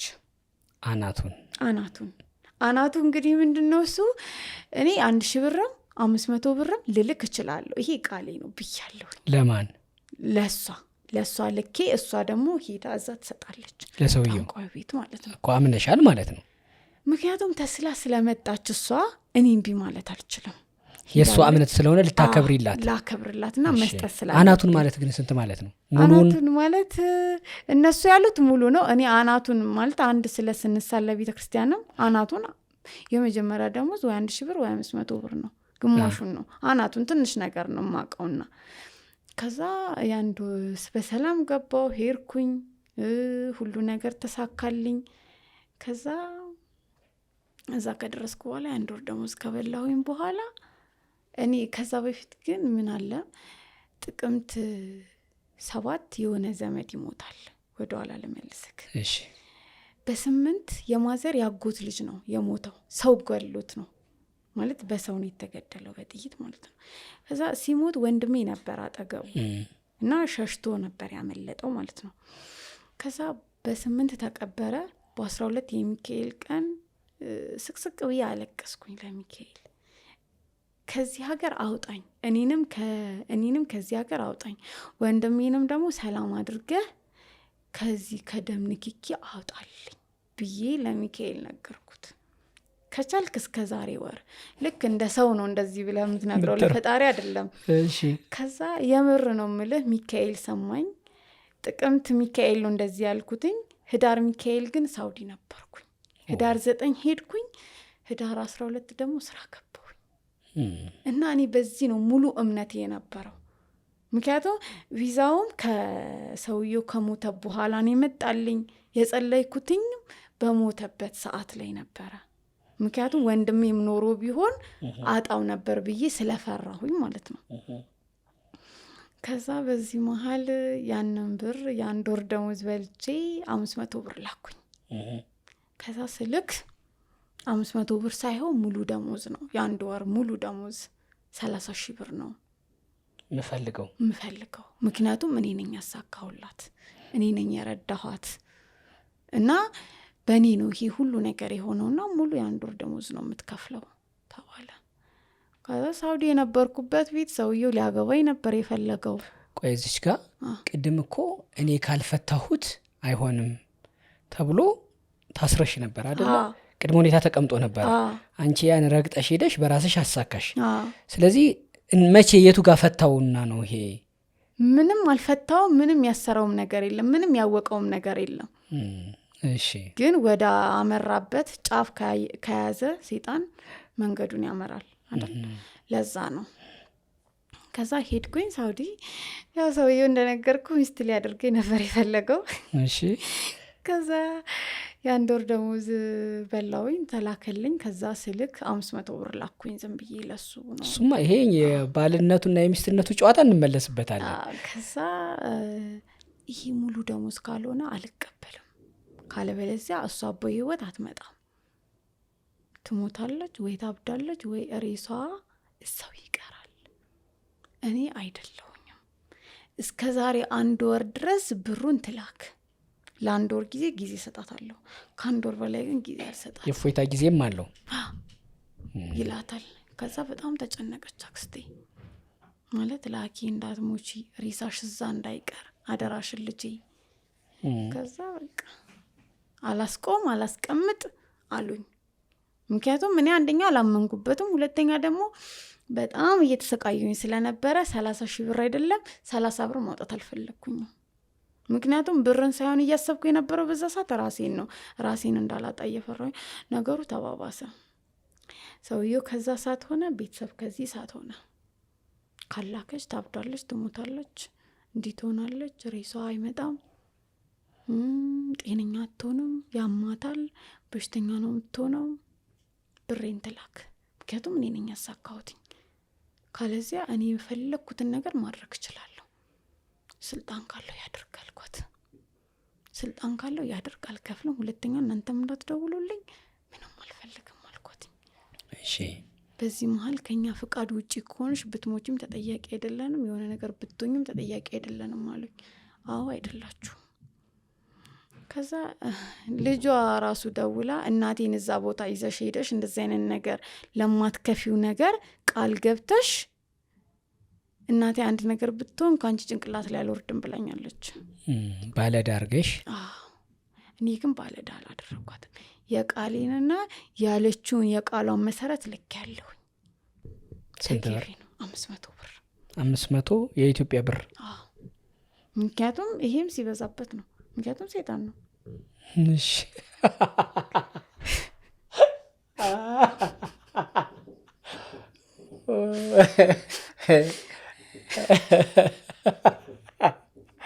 እሺ ወርጆሮ ምክንያቱም ሰይጣን ነው ደስ ይላል እሺ ከዛ ላኩኝ በቃ እነሱ አልተቀበሉ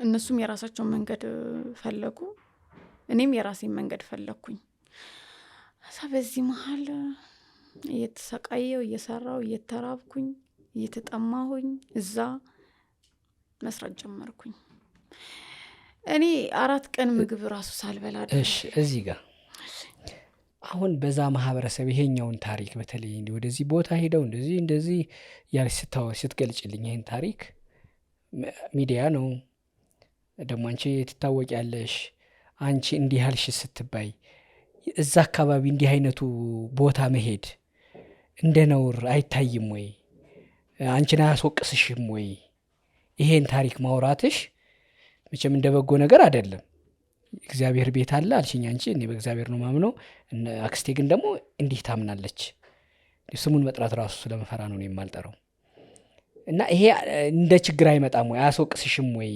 እኔም ራሴ ፈርቸው ነው እኮ አሁን እንደው እንድታባሪ አይኖ በደንብ ነው የሚያስወቅሰው እሺ በዓላት ሲመጡ የአውደ ዓመት ድባብ ሰፈሩን ሲያውድ የቤትዎ ደወል ከጮኸ በሮ ከተንኳኳ ስጦታው ደርሷል ማለት ነው ለስጦታ.com ከሀገር ከቀያቸው የራቁ ወዳጅ ዘመዳቸውን የናፈቁ ፍቅራቸውን በስጦታ ለመግለጽ ከዘየዱ ካሉበት የዓለም ክፍል ሆነው በተመቻቸው አማራጭ ለስጦታ.com ይጎበኛሉ የወደዱትን የበዓል ጥቅል መርጠው ለሚወዷቸው ያዛሉ ያኔውኑ ፍቅራቸውንና ስጦታቸውን ይዘን በዓሉን ለማድመቅ ወዳጆቻቸውን እንጎበኛለን ይዘዙን ስጦታውን አድርሰን ሳቅና ደስታቸውን ቀርጸን ለርሶም እናጋራውታለን ለስጦታ ትክክለኛው ቦታ ለስጦታ.com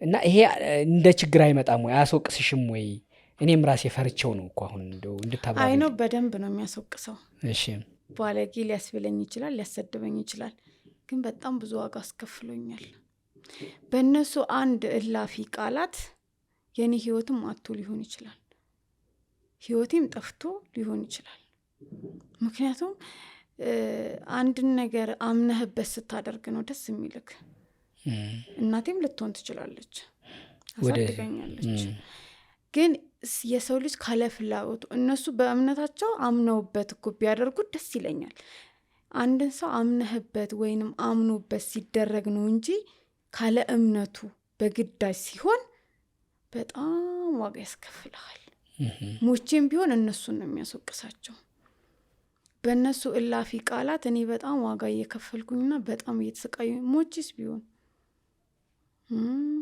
እነሱ ናቸው የገደሏት ወይ ያስገደሏት ነው የሚባለው ግን ፈጣሪ እንደ ቸርነቱ ብዛት ከብዙ ፈተና ስላወጣኝ ከብዙ ስቃይ ስላወጣኝ አይደለም ሚዲያ ላይ ምንም ላይ ብናገርም አይቆጨኝም የበለጠ አያጣላሽም አያጣላኝ ምክንያቱም እነሱም እንዲማሩበት ስለምፈልግ እንዲያውቁበት ይሄ ነገር ለካ ጥፋት ነበር እንዴ እነሱ እኮ አሁንም ትክክል ነን ነው ብለው ነው የሚያስቡት ኧረ እባክሽ የምሬን ነው አሁንም ካልከፈልሽ ሰው አትሆኝም አሁንም ትባያለሽ አሁንም እየተባልኩኝ ነው ያ ሰው አንድ ወር ጊዜ ነበር የሰጠሽ ለምን የአንድ ወር ገደቡ ሲያልፍ እሱ ያለውን ለምን አላደረገም ይሄን ያህል ጊዜ አሁን ስንት ጊዜ ሆነ ማለት ነው 1 ዓመት ከ4 ወር 1 ዓመት ከ4 ወርም እንዴት ዝም አለ ብዬ እኮ ነው የምር እንደዛ እያደረገ ነው አሁንም እሱ በዛተው ልክ እና ህይወትሽን እንዲህ ነው ማረገው ባረገው ልክ እያረገሽ ነው ህይወቴ እየተመሰቃቀለ ነው በርግጥ ኦኬ ይሄ የሆነ ያለው ያ በፎከረው ነው እኔ በሱ ነው ብዬ አላምነው ፈጣሪ ፈተና እየፈተነኝ ነው ብዬ ነው ማስበው እሺ እነሱ ግን እንዲህ ስሰቃይ ስወጣ ስወርድ እሱ ነው ያሉ ነው የሚያስቡት አሁንም ሳውዲ ሄድኩኝ 6 ወር ተቀመጥኩኝ ከዛ ዱባይ ሄድኩኝ 6 ወር ተቀመጥኩኝ መጣሁኝ የቢሮ ህይወትም አይቻለው ይሄን ነገር የሚያደርገው እሱ ነው አሁንም ለሱ ካልከፈለችና ይቅርታ ጠይቃ እሱን እንትን ካላለች ህይወቷ አያምርላትም ብለው እያሉ አሁንም ስለዚህ ለዚህ መልእክትሽ ምንድነው?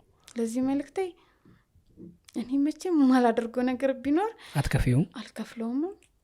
እነሱ ራሱ የምታረቃቸው እንደ ቤተሰብም እንደ እናትም እንደ ሁሉም ነገር ማያቸው ጥፋታቸው ገብቷቸው ንስሐ ገብተው ንጹህ ሰው ሆነው የእግዚአብሔርን ደጅ አውቀው እሱ አያስፈልግም ብለው ንቀው ትተውት ከዛ በኋላ እኔ የሚከፈል ዋጋ ከፍዬ ይቅርታ መጠየቅ እስካለብኝ ድረስ ይቅርታ ጠይቄ ዋጋ ከፍዬ የፈለጉትን ነገር አርግቼ ከዛ በኋላ ደስተኛ ህይወት ራሱ ላኖራቸው ቃል ገባለሁ። እስከዚህ ደግሞ ስውሯ ማርያምም ሄጄ ነግሬያታለሁ። ምክንያቱም ስውሯ ማርያም እኔ ሄጃለሁ ከዱባይ እንደመጣ አሁን ማለት ነው ሄጄ ነበር 7 ቀን እዛ ቆይቻለሁና በጣም ብዙ ለውጥ ነው ያየሁት። ይነስረኝ ነበር፣ ያመኝ ነበር፣ ይጨንቀኝ ነበር ልቤን ምናምን ብዙ ነገርና እንዳልሆነ አውቃለሁ። እሱ ዋጋ ቢያስከፍለኝም እጄን እንደማልሰጥ አምናለሁ። ብዙ እምነት አለኝ። ደግሞ ብዙ ዋጋ እያስከፈለኝ ነው። በጣም ገንዘብ እስከማጣት፣ ሰው ብቸኝነት እስከመሆን፣ ብዙ ነገሮች ስራ እስከማጣት፣ ብዙ ነገሮች ዋጋ እያስከፈለኝ ነው። ነገር ግን ደግሞ ፈጣሪ ስለማይጥለኝ ሙሉ እምነቴ በፈጣሪ ስለሆነ ጥሎ አይጥለኝም ብዬ ስለማምን ፈጣሪ እና ለስውሯ ማርያም ነግሬያታለሁ። ደጇ እንኳን መርገጥ ባይችሉ በአቅራቢያቸው ያለ ቤተክርስቲያን ሄደው ፈጣሪያቸውን ንስሐ ገብተው ቀኛ እኮ ጥፋተኞች ነን ብለው እንዲሉ ጥፋታቸው እንዲገባቸው ነው እንጂ የቤተሰብ ገመና የቤተሰብ ሂስትሪ ሚዲያ ላይ ማውጣት አግባብ እንዳልሆነ አውቃለሁ። በደንብ ነው የሚገባኝ። ግን እንዲማሩበት ስለምፈልግ ነው። ሳላቅ ያለማወቅ ይመስላቸዋል።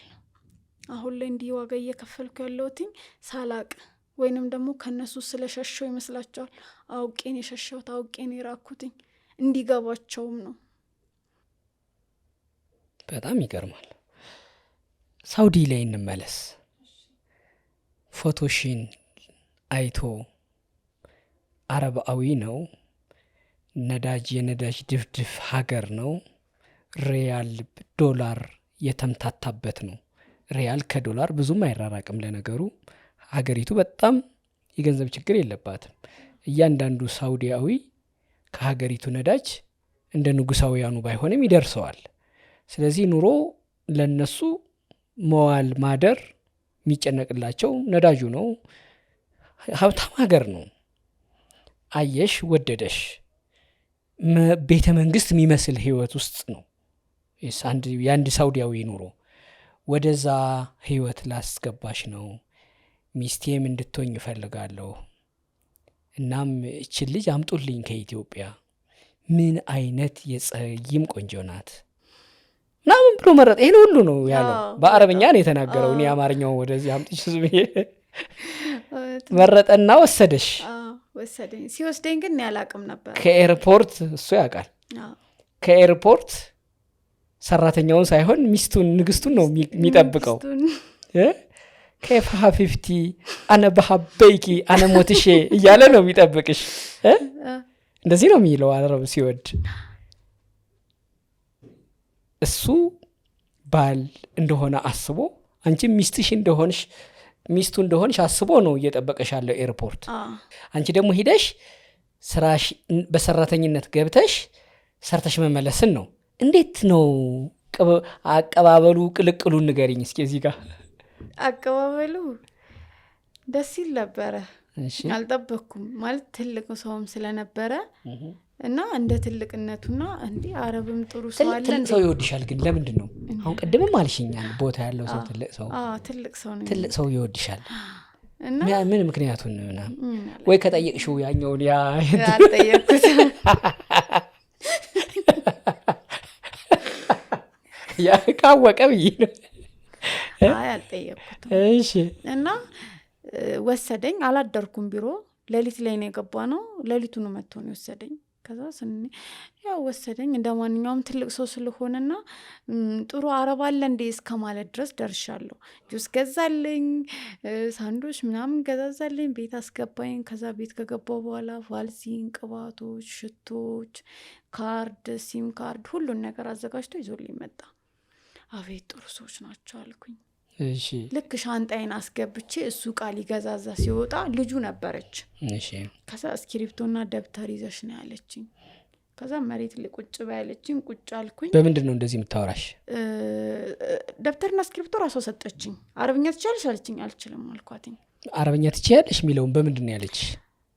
በአረብኛ ነው ያለችኝ። አሁን ግን ጠፍቶብኛል። በእንግሊዝኛም ታወራኛለች ቀላቅላ፣ ያው እንግሊዝኛው ስለሚገባኝ። ከዛ ደብተርና እስክሪፕቶ ሰጠችኝ። ቁጭ አልኩኝ። ከዛ ህግጋቶችን አውጥታ ምንድነው የምትችው ቋንቋ አለችኝ። ጎግል ላይ ሰርች አደረገችና አማርኛ አልኳትኝ። ከዛ አማርኛ ላይ ጎግል ላይ ሰርች አርግታ ወንዶች ያሉበት ቦታ መድረስ አይቻልም፣ ስልክ ማውራት፣ ቤት ውስጥ ስራ እየሰራሽ አይቻልም፣ ከዛ ዋይፋይ ቤት ውስጥ የለም፣ በራስሽ ነው የምትጠቀሚው፣ ደሞዝ ሳይደርስ ቀን ሳይደርስ ደሞዝ ብለሽ እንዳትጠይቂ፣ ዩኒፎርም እኔ ነኝ የምችልሽ አለች። ከዛ የምትችላቸውን ነገሮች አስረዳችኝና አጻፈችኝ። ይሄ የቤቱ ህግ ነው አለችኝ። መጮህ አይቻልም። በተለይ በደንብ ያስጠነቀቀችኝ ነገር ቢኖር ምንድነው ወንዶች ባሉበት ቦታ መድረስ አይቻልም ያለችኝ ነገር ነው። ከዛ ሻወር ቤት በቀን 2 እንደሚጸዳ ቤት እንደሚጸዳ ሁሉን ነገር አሳየችኝ። ኡጋንዳውያን ቤት ሰራተኛ ነበረች ስጋባ እና ዋይፋይ ሞላችልኝ። ከዛ እሱ ወዳው ካርድ ገዝቶና ሲም ካርድ አወጥቶ መጣ። ከዛ ሞላልኝ ምናምን። ከዛ ኡጋንዳ 6 ወር ነው የሰራችው። እሷ ያስቸግራት ነበረ ሰውየው እንደነገረችኝ ከሆነ ማለት ነው። እና ሰውየው አረቡ ይመስለኛል ሴት ይወዳል እንግዲህ። እና ያቺ ደግሞ የሆነች ዱፍንዱፍ ያለች ነገር ናት። ከዛ እሷን በገባኝ በ3ኛ ቀን ሸኛት ሄደች። ከዛ እኔ መስራት ጀመርኩኝ። ከዛ መንገድ ላይ ደረጃ ላይ እኔ ላይ ነው መኝታ ቤቴ፣ እሱ ታች ነው። ከዛ ደረጃ ላይ ቆሞ እንዲህ ነው ወደ ላይ የሚያየኝ ምን ያህል ስንት ሰዓት እንደምወርድና ስንት ሰዓት እንትን እንደምል። ከዛ በር ሲዘጋ ሲጥጥ ስለሚል በሬን ያዳምጥ ነበረ ምናምን። ከዛ 1 ሳምንት ከሆነኝ በኋላ ከዛ ኩሽና ውስጥ እንዲየመናካት ምናምን። ከዛ እኔ እኮ አላወቅሽም እንዴ ወድሻለሁ እኮ ይለኛል። ከዛ መሐመድ የሚባል የሱ ጓደኛ ነበረ፣ የጄንሶች ወንድም ነው፣ የሱ ደግሞ ጓደኛ ነው። መሐመድ አልነገረሽም ይለኛል። ምንድነው የሚያወራው ሰውየው? ጥያቄ ሆነብኝ። ከዛ የማይገዛልኝ ቅርምት የለም፣ ጁስ ይገዛል፣ በቃ ባናና ምናምን ቤት ውስጥ ይገዛል። ክላስሽ ይዘሽ ውጭ ይለኛል። ደረጃ ላይ ቆምና ከዛ ፎቅ ይለኛል። እሺ ብዬ ፎቅ ይዤ ሄዳለሁኝ። ከዛ ጥያቄ እስከ 1 ወር ድረስ ጥያቄ ሆኖብኝ ነበረ ምናምን። ከዛ የመጀመሪያሽ ነው ከወንድ ጋር ግንኙነት አድርገሽ አታውቂም? ጥያቄ መጣ። ከዛ ክላስ ውስጥ አልጋ ሳነጥፍ ይመጣል ምናምን። ራቅቱን ሆኖ እዚህ ጋር ቁምጣ ይለብስና ይሄ ራቅቱን ነው። ሰውየው ግብዳ ነው። ከዛ ይሮጣል። ከዛ አንቺ መጥፎ ሰው ነሽ ይለኛል። ቴክስት ነው የሚጽፍልኝ። ቴክስት ዋትስአፕ ላይ ይጽፍልኛል። ዋትስአፕ ላይ ሲጽፍልኝ እሱ በእንግሊዘኛ ሲጽፍልኝ እኔ በአማርኛ መልስለታለሁ። ልጅቷ እንግሊዘኛ አትችልም ብሎኝ በአማርኛ ጎግል ላይ ሰርች አርግቶ በአማርኛ ነበር ሲልክልኝ የነበረው። በጣም አላስወጣ አላስገባ አለኝ። ብር ይሰጠኛል 200-300 ሪያል አስቀምጦ ይሄዳል ክችል ላይ። ሊፈትሸኝ ነው ብዬ ያንን ብር አላነሳም፣ በተአምር ብር አላነሳም። ከዛ 2ኛ ወር ላይ እንደውም ደሞዜን 1400 ብር ነው የላከልኝ። 1400 ሪያል 400 ሪያል ጭማሪ አድርጎ ነው የላከልኝ። ከዛ ለቤተሰቦች መኪና ገዛለ ይለኛል። የምትፈልጊውን ብር ላስገባልሽ ይለኛል። አንቺ ከኔ ጋር ተኝ ይለኛል። አልፈልግም ብለዋለሁ። ኢትዮጵያውያኖች እኮ ደሃ ናችሁ። ውስጤ ሁሌ ጥያቄ የሆነብኝ ነገር ቢኖር ኢትዮጵያውያኖች እኮ ደሃ ናችሁ፣ ድህነታችሁ መሰለኝ ከሀገር ያሰደዳችሁ። ስለዚህ ያገኛችሁትን ነገር ለምንድን ነው የማትቀበሉት? ይለኛል ማለት ነው። ከዛ ብር እንደዚህ ብር እዚህ ጋር አድርግቶ ነይ ሳሚኝና ልስጥሽ ይለኛል። 500 ሪያል ምናምን አልስምም እኔ አንተን ልስምክ እለዋለሁ። በዛ ሰዓት ይናደዳል። እስከ 3 ወር ድረስ ተለማምጦኛል እውነት ለመናገር። ከ3 ወር በኋላ ግን እልህ ለልክ ተያያዘ። ቤት ውስጥ እስከ መማታት ድረስ ደርሷል። ቢላ እስከ መወርወር ድረስ ደርሷል። ከዛ ግፋ ቢል በቃ ምርር ሲለኝ ለልጁ ነገርኳት። ከዛ እንደዚህ ነው። እሷ ምን አለች? ሚዲያ ላይ ውጪና ቲክቶክ ላይቭ ላይ ውጪና ተናገሪበት። ከዛ እሱ በዚህ ሀገር ላይ 100 ሪያል ለምን 100 ሪያል ብቻ በጣም ቅጣት እንዳለው ነገረችኝ። እና ውጪና ብላ አፑን አውርዳለኝ፣ ላይፍ እንትኑን ከፍታለኝ፣ አፕሊኬሽኑን ከፍታለኝ፣ ምን ብላለኝ ልጁ ማለት ነው። በዚህ ነገር ልረዳሽ እችላለሁ፣ ከዚህ ውጭ ግን ልረዳሽ አልችልም አለችኝ። ምክንያቱም አመሉን ስለምታውቀው። የኢትዮጵያ ሴት በጣም ነው የሚፈልገው ሰውየው ሚስት የኢትዮጵያ ሴት በጣም ነው የሚፈልገው አለች። ከዚህ በፊትም የኢትዮጵያ ሴት መታ የልጆች እናት ነኝ ብላ ጥላ ስለጠፋች አንቺን ደግሞ አውቆ ነው ልጅ ናት እያልኩ ነበር ስትመጪ እና እኔ ምንም ከዚህ ውጭ ልረዳሽ አልችልም አለችኝ። ቆይ ባለቤቱስ? ሞታበታለች። ባለቤቱ ሞታለች። ልጆች 3 ልጆች አሉት። 3 ቦታ ቤት አለው። በጣም ይገርማል። እሺ እንደዚህ እየተባለ በጣም ቆየው። ከዛ ልጁ እንደሰማች አወቀ። ከዛ በዛ ሰዓት ላይ በጣም ተናደደብኝ። እስከ መማታት ድረስ ደረሰ። ቢላ እስከ መወርወር ድረስ ደረሰ። ከአቅሜ በላይ ነው። አገሬ ሸኘኝ አልሸኘሽም። ቢላ መወርወር ማለት እስኪ ንገረኝ ይሄኛውን። ክሽን ውስጥ ነበርን። ረመዳን ላይ ነውና ረመዳን ላይ ለሱ ነው ምግብ አልሰራም፣ ለሷ ብቻ ነበር የምሰራው። እሱ ከውጭ ምግብ ያዛል፣ ግን ጋህዋ ያፈላ ነበረ። ጋህዋ በሚያፈላበት ሰዓት ውስጥ እንገናኛለን ክችን ውስጥ። ከዛ እሱ ሲመጣ እኔ ቦታ ለቃለሁ። ቦታ ካለቀቅኩኝ ድምጹን ሰምቼ ቦታ ካለቀቅኩኝ በጣም ነው የሚናደደው። እቃ ሁሉ ይሰብራል ምናምንና ግን የሆነ ኮቴ ሰምቼ ቦታ ለቃለሁ ምናምን። ልጁም አትጫነኝም። እሱ ካለ እኔ ወደ ክላስ ነው የምትለኝ ታውቃለች። እሱ እያለ ራሱ ታች ብዙ ጊዜ ስራ አልሰራም። እቃ ለምን ተዘብዝፎ ለምን አይውልም ለምን አያድርም? አትጫነኝም። ምክንያቱም ቢመታሽስ ትለኛለች። ሊመታኝ ሲፈልግ እኔ ራሴን ለመከላከል ስል ብገፈትረው የሰው ሽማግሌ ወድቆ እዳ መግባት ነው። ስለዚህ እነዛን ነገሮች እጠነቀቅ ነበር እኔ። እና አንድ ቀን እንደዚህ መሳቢያ ከፍቼ ቢላ ምናምን እያስገባኝ ነውና ከኋላዬ አላየሁትም መታለካ። ከዛ ተናድጄ ተቆጥቼ ወይንም ደግሞ እየተመናጨኩት መሰለኝ። ቀኑ 16 ናት ኪዳነ ምሕረት። ከዛ ቢላ እንዲህ ሲወረወር እንዲህ ስል ቢላው አንገቴ ስር አለፈ። ግን ሳይነካሽ ቀጥ ብዬ ቢሆን ግን አንገቴን ነበር የሚወጋኝ ማለት ነው። ከዛ አልቻልኩም። በቃ ቢሮ በየቀኑ ነው የምደውለው። ኤጀንሲ ኤጀንሲ የኢትዮጵያ ኤጀንሲ የኔ ሰዎች እንደውም ደህና ናቸው። በየቀኑ ነው የምደውለው። ጓደኞቼን በጣም ጓደኞቼ ተጨንቀው ነበር በዚህ ጉዳይ ላይ። አንድ ቀን ብትሞትስ ይላሉ። ከዛ አንድ ቀን ልጁ ታመመችና ሆስፒታል ገባች።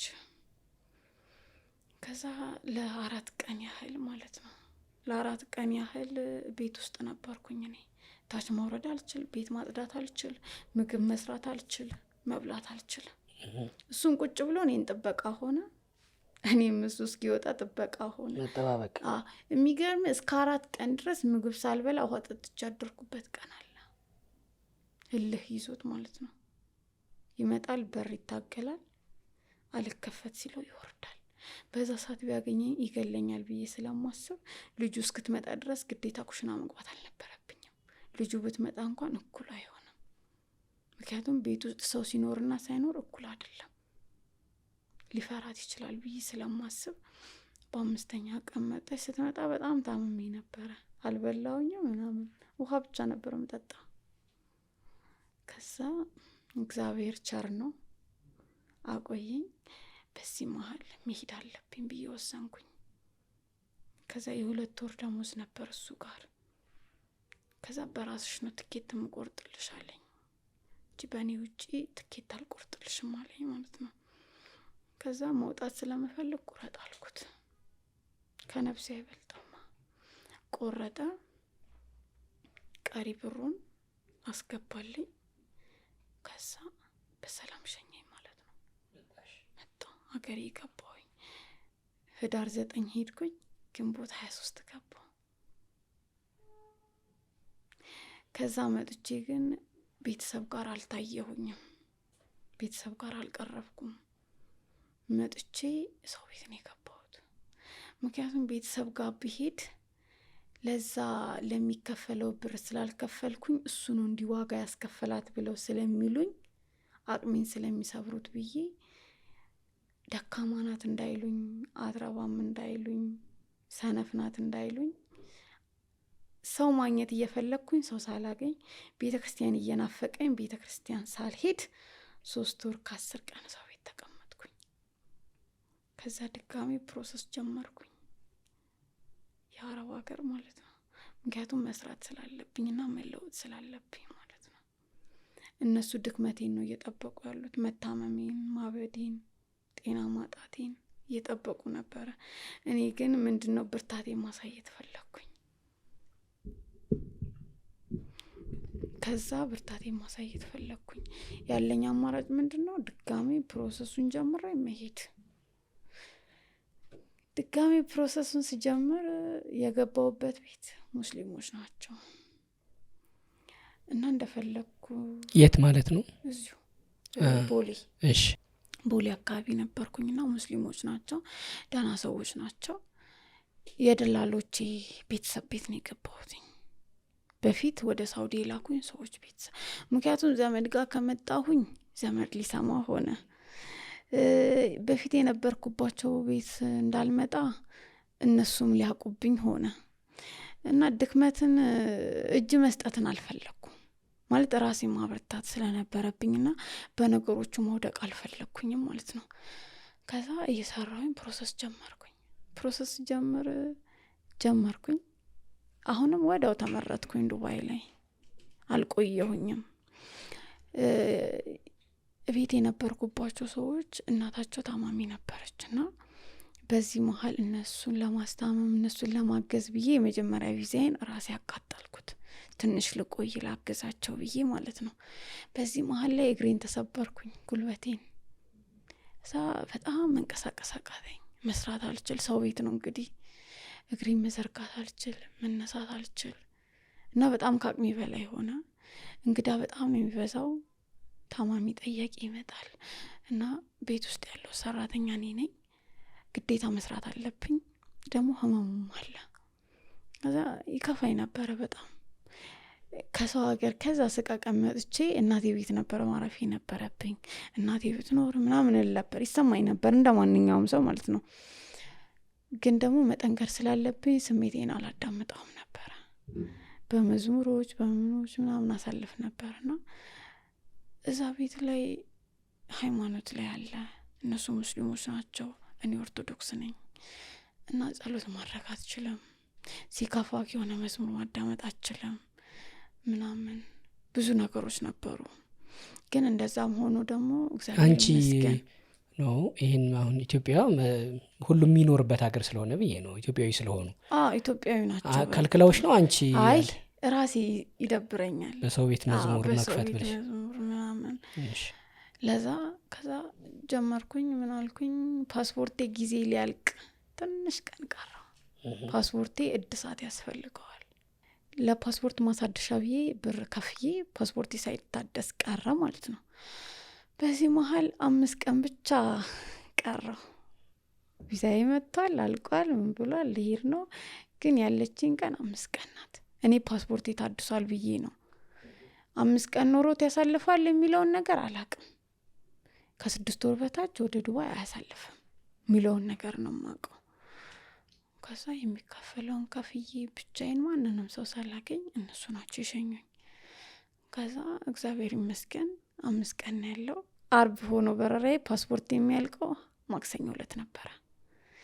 እግዚአብሔር ይመስገን አለፍኩኝ፣ ሄድኩኝ። በቃ ሄጄ ራሱ በቃ ተመስገን ብዬ ነበር ማለት ሳያት ሴትዮዋ በጣም ደህና ሰው ነው የምትመስለው ፊዚካሊ ውስጧ ግን በጣም ክፉ ነበረች የነበርኩባት ሴትዮ ከዛ በቃ አሁን መጠንከር አለብኝ ብዙ ገንዘብ አጥፍቼ ነው የሄድኩት ምናምን ብዙ ነገር እና ማንም የለኝም ራሴ ስለሆንኩ ለራሴ ያለሁት መጠንከር አለብኝ ያወጣሁትን መተካት አለብኝ ብዬ ስላሰብኩኝ ነው የሄድኩት ማለት ነው ከዛ ግን ሰው ያወራል አይደል ስላንተ ምንድነው የሚሉት እስካሁን ድረስ ቦታ አልገዛችም ለቤተሰብ ብር አላከችም ምንድነው የሚባለው ለወንድ ነው ብር የምትለካው ምክንያቱም እኔ የነበርኩበት ሌላ ሰው የሚያወራው ሌላ ነው ገባካ እኔ ድክመቴን እንዳያውቁብኝ መሸሸጌ ነው እነሱ ደግሞ ምንድነው የሚሉት ለወንድ ነው ብር የምትለካው እዛ በዚህ መሃል ላይ አረሷ ግማሹ ዚናት ይባላል ታይተሻል እንግዲህ ታይቺ ይሆናል እንጂ እንደነበርኩኝ ያውቀው ነበር ከዛ ያንን ነገር ክፈይ ስላልተባለች ክፈይ ተብላ ስላልከፈለች ይወቃይ እንደዚህ ገና ታብዳለች ገና ትሞታለች ይባላል እዛ በዚህ አጋጣሚ ከጎኔ የነበሩት 2-3 ጓደኞቼ ነበሩ ማንንም ሳልነበረም ከኔ ጋር በርቺ ይሉኛል በገንዘብም ቢሆን እኛ ተበድረን የፈለግሽውን ነገር እንሰጥሻለን ግን ፕሮሰስሽ እንዳታቋርጪ ነይና ሰሪ ይሉኛል በዚህ መሃል ተሳካልኝ እግዚአብሔር ይመስገን ሄድኩኝ እንደማንኛውም ሰው ገባው ስጋባ ሴትያ በጣም ጨቅጨቃ ናት ዱባዩ ፍጣሪ አታስበላክ አታስጠጣክ ምግብ እየበላ ትጣራለች ምግብ እየበላ ስልክ ትደውላለች ቤት ውስጥ ሆና ከዛ እሱ ደግሞ ለምን እንደዚህ ያደረግሽ ሲላት ምን አገባክ ትለዋለች ባሏን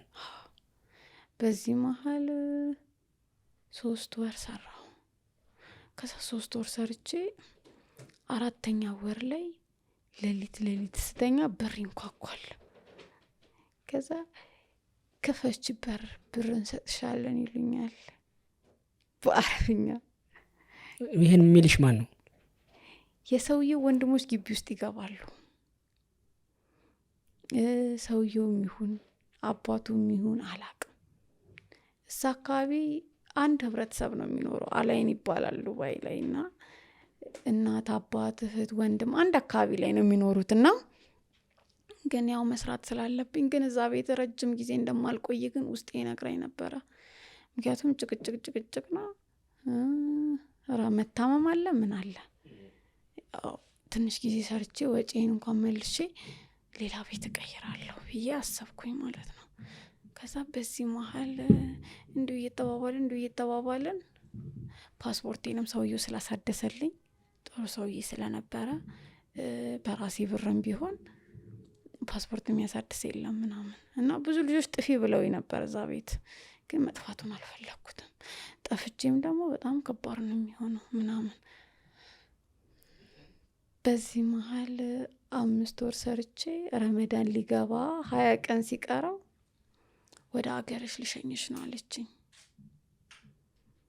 ተነገትኩ በጣም ያቀድኩት ሌላ ያሰብኩት ሌላ አገር ለመግባት አይደለም በዚህ ቅስፈት አይደለም እኔ እስከ 4 እስከ 5 አመት ገባለሁ ብዬ አስቤም አላቅም ራሴ ለውጭ የሆነ ነገር ኖሮኝ አገሬ ላይ ገባለሁ ያልኩትኝ እንጂ በ4 ወሬ ወይ በ5 ወሬ አይደለም አገሬ ለመግባት ያሰብኩትኝ ከዛ ምረጭ ያለችኝ ትኬት ቆርጠን አገርሽ እንልክሻለን ስትለኝ ቢሮ የለኝም ሰውየው ደላላ ኤጀንሲ ቢሮ የለውም እዛ አገር ላይ ከዛ ደውዬ ጠይቄው እንደዚህ ነው ስለ አገርሽ ነው ያለኝ እንጂ የቢሮ ህይወት በጣም ከባድ ነው አለኝ ከዛ እንዲማቃቸው የፍቺ ልጆች ምናምን አሉና ደውዬ አረ እንደዚህ ነውና ቢሮ የምታውቁት ቢሮ ካለ ልግባ ብዬ ደውዬ ጠየቅኩኝ ከዛ እዛ ቢሮ ላይ የሆነች ልጅ ገብታ እዛ ስራ አስገብቷትና እዛ ቢሮ ላይ ገብታ ስልክ ሰጠችኝ ደወልኩላት ይዞሽ ይምጣለችኝ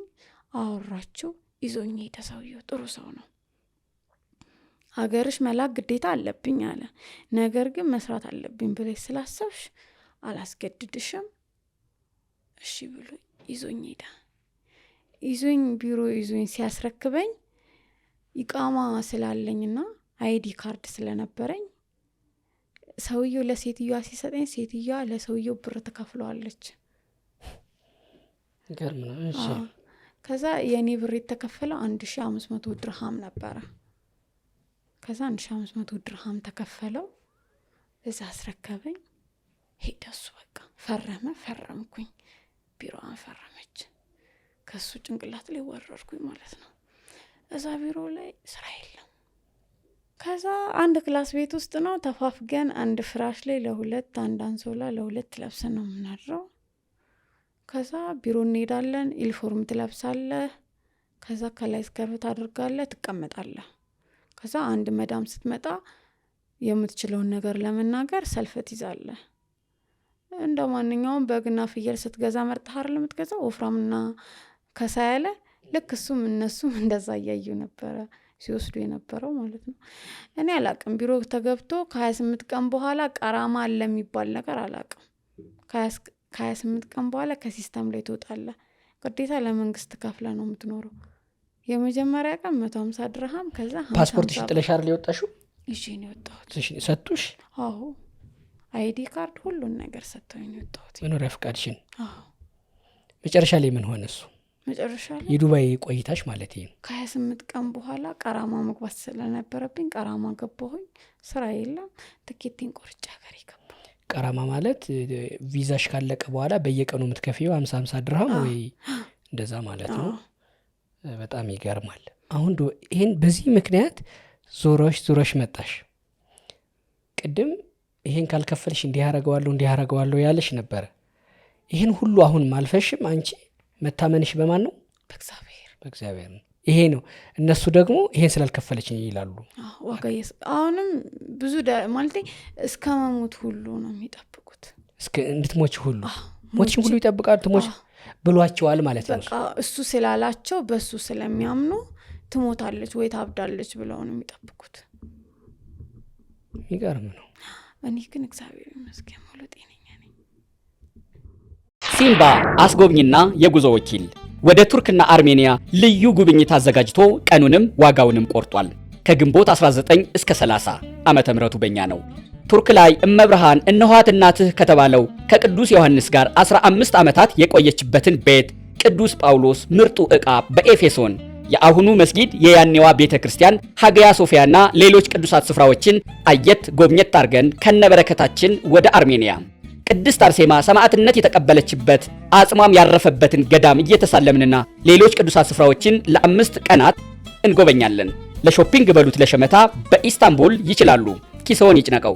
ለበለጠ መረጃ ቦሌ ሴንቸሪ ታወር 11ኛ ወለል ላይ በቀጭኑ ሽቦ ከቀለሎ 0116 62 29 22 ወይም 0988 38 38 38 0953 44 40 ከዘወትር አጋሩ ከኢትዮጵያ አየር መንገድ ጋር ሲምባ አስጎብኝና የጉዞ ወኪል ታዛዥ ልጅ።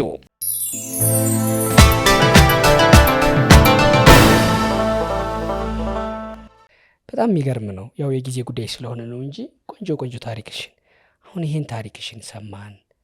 እንዲህ ወደ ሚዲያ ስትመጪ ቅድምም ብለሽኛል። ለነገሩ ይሄን ለማስተማር ምናምን ስለምፈልግ ነው ብለሽኛል። ተመልካቾችስ ደግሞ ኢትዮጵያውያን እንዳንቺ አይነት የሚገርም ታሪክ ያላት እንዳንቺ አይነት በነገርሽ ላይ ተመልካቾች ቁጭ ብለሽ ስላዩሽ ነው እንጂ ረጅም ነሽ። ከስንት ነሽ? ሜትር ከ60 ነው። ሜትር ከ60 በላይ ነሽ። ግን ሜትር ከ60 ረጅም ነሽ። እኔን ዝቅ ብለሽ ነው ያየሽኝ ቅድም። ሀሳብ ይኖርሻል። ምን መስራት ነው የምትፈልጊው? አሁንም ተመልሰሽ አረብ ሀገር ነው ወይ የምትሄጂው? ወይ ደግሞ በዚህ እንትኔ ምን መስራት አንቺ ፕሮፖዛልሽን እቅድሽን እንድትነግሪኝ ብዬ ነው። እኔም ተመልካቾችም እንድንሰማ ምናልባት በአንድ ዓመት ከ2 ወር እናቷ የሞተችባት በአክስት በአያት ወደዛ ወደዚህ እያለች ያደገች እበት እስከ መጠፍጠፍ አዛባ እስከ መጥረግ የሰራች ደግሞ አረብ ሀገር ከአንድም 2 ሀገር ሂዳ የተመለሰች ደግሞ ስሙን መጥራት እየከበደኝ ብዙ አልጠቀመውም።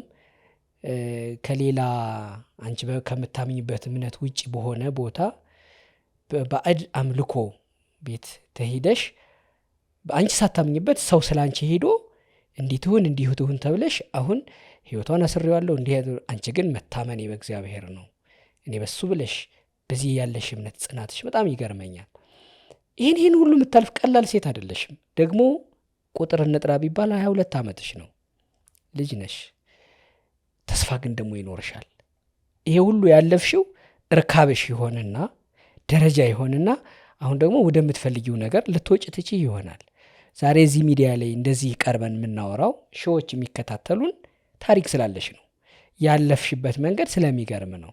አንዲት ወጣት ልጅ እግር ልጅ ለዛውም ከገጠር አዲስ አበባ፣ ሳውዲ አረቢያ፣ ዱባይ ደግሞ በቀላሉ ይወድቁበታል፣ ይታለሉበታል ተብሎ በሚታመነው ነገር ሁሉ ተፈትነሻል። በገንዘብ በሌላም ያን ግን አልፈሻል አንቺ። ይሄ ጀግንነት ነው። ጀግና የተፈጠረን ብቻ ስም እየጠሩ መኖር አይደለም። ጀግናም ይፈጠራል። አሁን እየተፈጠርሽ ነው አንቺ። ደግሞ የበለጠ ይሄ ጽናትሽ፣ ይሄ እምነትሽ በአንቺ በብቻሽ የተፈጠረ ነው። እኛማ ከጎኗ ብንሆን፣ እኛማ ብናግዛት፣ አለንልሽ ብንላት የሚሉ ኢትዮጵያውያን እንደሚኖሩ አምናለሁ። ለነሱ ደግሞ እቅድ ህልምሽን ብትነግሪያቸው፣ ምን መስራት ነው የምታስቢው፣ የወደፊትሽን አሁን እስካሁን የሆንሽውን አይደል የነገርሽን፣ መሆን የምትፈልጊውንም ደግሞ ንገሪኝ። እሺ ፈጣሪ ማለት ለዚህ ቀንም ስላደረሰ እግዚአብሔር ይመስገን ስለ ሁሉም ነገር። ተመልሼ ስደትን ከዚህ በኋላ አልመኝም፣ መሄድ አልፈልግም።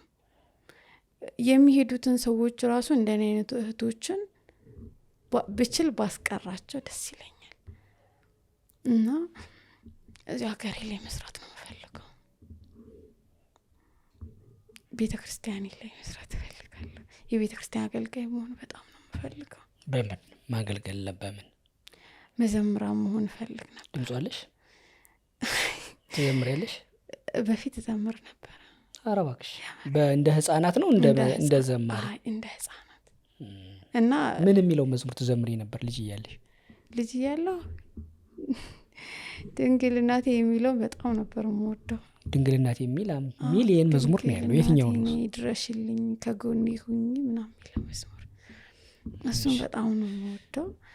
እና በቃ እዚሁ ሀገሬ ላይ መስራት ነው ፈልገው፣ ያገኘሁትን ስራ እየሰራሁ። አሁን እንዴት ነው የምትኖሪው? አሁን ከጓደኞቼ ጋር ነው ያለሁት። ተጠለለሽ? የራስሽ ኑሮ ምናምን አልጀመርሽ? ህይወትስ ንገሪኝ እስኪ። ይኸውልሽ የመጣውን ሁሉ ባለም ቦታ ባለመሬት ሳውዲ አረቢያ 3-4 ቤት ያለውን አረቡን የነዳጅ ድፍድፉን ምኑን ገፋፍትረሽ ጥለሽዋል። በአቻም የለሽ አየለ ልብ ውስጥ ደግሞ ሴት ነሽ አይደለ? እንደ ሴት ደግሞ ጥላ እንዳለበት ዛፍ ሰው ከቦት ይውላል የሚባል አይነት ወንድ ያሰብሽው ወይም አብረሽ የኖርሽው ሊኖር ይችላል፣ አላቅም። በምን አይነት ሪሌሽንሽፕ ውስጥ ነው ያለሽው አሁን? አሁን ምንም አይነት ሪሌሽንሽፕ ነበርሽ ግን በፊት? ነበርኩኝ። እሺ። አሁን ግን ምንም አይነት ነገር የለም። ለምን የሪሌሽንሽፑን ለምን የነበርሽበትን ለምን ተውሽው? ለምን ተወሽ? ወይም ለምን ተወሽ የሚለው ነገር ለምን ተውሽው ወይ ለምን ተወሽ ነው ያልኩት። ወይም ለምን ተታታዋችሁ? በወቅቱ የተውኩበት ምክንያት ራሴ መሆን ስላለብኝና ለዛ ነገሮች ሲበዙብኝ ለራሴ ማዳመጥ ራሴን መሆን አለብኝ። ፍቅር ችግር አንድ ላይ አይሄድም ብዬ አሰብኩኝና ፍቅርና ችግር እኮ በፍቅር ችግር ይታለፋል በመተባበር እኮ። ሰው ከጎንክ ሲሆን ሲያግዝክ አለውልሽ ሲልክ ነው እንጂ ፍቅር ከሆነ እያፈቀርከው ብቻ ከችግር ጋር አብሮ የሚሄድ አይመስልም። በጣም አስተዋይ ልጅ ነሽ ግን በነገርሽ ላይ። እሺ በዚህ መሀል ራሴ መሆን ስላለብኝ ከጎኔ ማንም የለም። ፊቴንም ኋላዬንም አይቼ የምኖረው ራሴ ነኝ። ብታመም ብቸገር አለኝ ብዬ የማስበው ፈጣሪና እኔ ብቻ ነኝ። ትልቅ ነው እኮ ያለሽ ታዲያ። ፈጣሪ አለኝ። በጣም ትልቁን ነው ያሽው እኮ። እንደዛ ብዬ ስለማስብ ምክንያቱም ተቸግሬም ስላየሁትኝ ከጎኔ ስላልነበረ በጣም ጓደኛሽ ምን አይነት ተጋብታችሁ ነበር? አልተጋባንም። ገና በፍቅረኝነት ነው የነበራችሁት? ስንት አመት በፍቅረኝነት ኖራችሁ? 4 አመት። ረጅም ጊዜ ነው። ልጅ ቆይ እድሜን የትኛውን እድሜሽን ነው ፍቅረኛ ያሽበት? ቆይ 2009 ላይ ነው። ገባኝ። በስንት አመትሽ? በ15 ዓመት ምናምን ይቻላል እንዴ? በእንደዛ አይቻልም እንዴ? አይቻልም እንዴ? ይቻላል እኮ። ኧረ ፍቅር በልጅነት ነው። እኛ ህጊቱ የኢትዮጵያ ህጊቱ የምትለው 18 ዓመት ነው። አሁን በቃ ለአቅመ አዳም ድረስና ለአቅመ አዳም እኔ ነኝ ለአቅመ ሔዋን። ስለዚህ ኢትዮጵያ ውስጥ መስራት ነው የምትፈልጊው? ከአንቺ ጋር መስራት ወይ ደግሞ አንቺ እንዲህ አይነት ተቋማት እንዲህ አይነት ሰዎችም ቢያግዙኝ ሀሳብም ገንዘብም ከተቻለ ምትያቸው አሉ ምትጠይቂያቸው? የለም። በቃ እዚህ መስራት ነው የምትፈልጊው አንቺ። ስራስ እስካሁን እንግዲህ አልሰራሁም። ምን መስራት ትፈልጊያለሽ? ለምሳሌ እዚህ ሆነሽ ምን እየሰራሽ መኖር ነው የምትፈልጊው? ቅድም የነገርሽኝ አለ ዘማሪ ቢሆን እሱ አገልግሎት ነው ብዬ ስላሰብኩት ነው፣ እንደ ስራ ስላላየሁት ነው ያለፍኩት። ከዛ ውጪ ያገኘሁትን ስራ። በጣም አሪፍ። የቀረ ምትይው አለ? የለም። ምትነግሪኝ ታሪክ ምታመሰግኘውም ሰው ካለ? እማመሰግነው ጓደኞቼን ነው ማመሰግነው። ማለት በችግሬም ሰዓት ሳለቅስም ስስቅም የነበሩት ጓደኞቼ በጣም ነው ማመሰግነው። ስላላችሁኝ እግዚአብሔር ይመስገን። በዓላት ሲመጡ የአውደ ዓመት ድባብ ሰፈሩን ሲያውድ የቤትዎ ደወል ከጮኸ በርዎ ከተንኳኳ ስጦታው ደርሷል ማለት ነው። ለስጦታ.com ከሀገር ከቀያቸው የራቁ ወዳጅ ዘመዳቸውን የናፈቁ ፍቅራቸውን በስጦታ ለመግለጽ ከዘየዱ ካሉበት የዓለም ክፍል ሆነው በተመቻቸው አማራጭ ለስጦታ.comን ይጎበኛሉ። የወደዱትን የበዓል ጥቅል መርጠው ለሚወዷቸው ያዛሉ። ያኔውኑ ፍቅራቸውንና ስጦታቸውን ይዘን በዓሉን ለማድመቅ ወዳጆቻቸውን እንጎበኛለን። ይዘዙን፣ ስጦታውን አድርሰን ሳቅና ደስታቸውን ቀርጸን ለእርሶም እናጋራውታለን። ለስጦታ ትክክለኛው ቦታ ለስጦታ.com።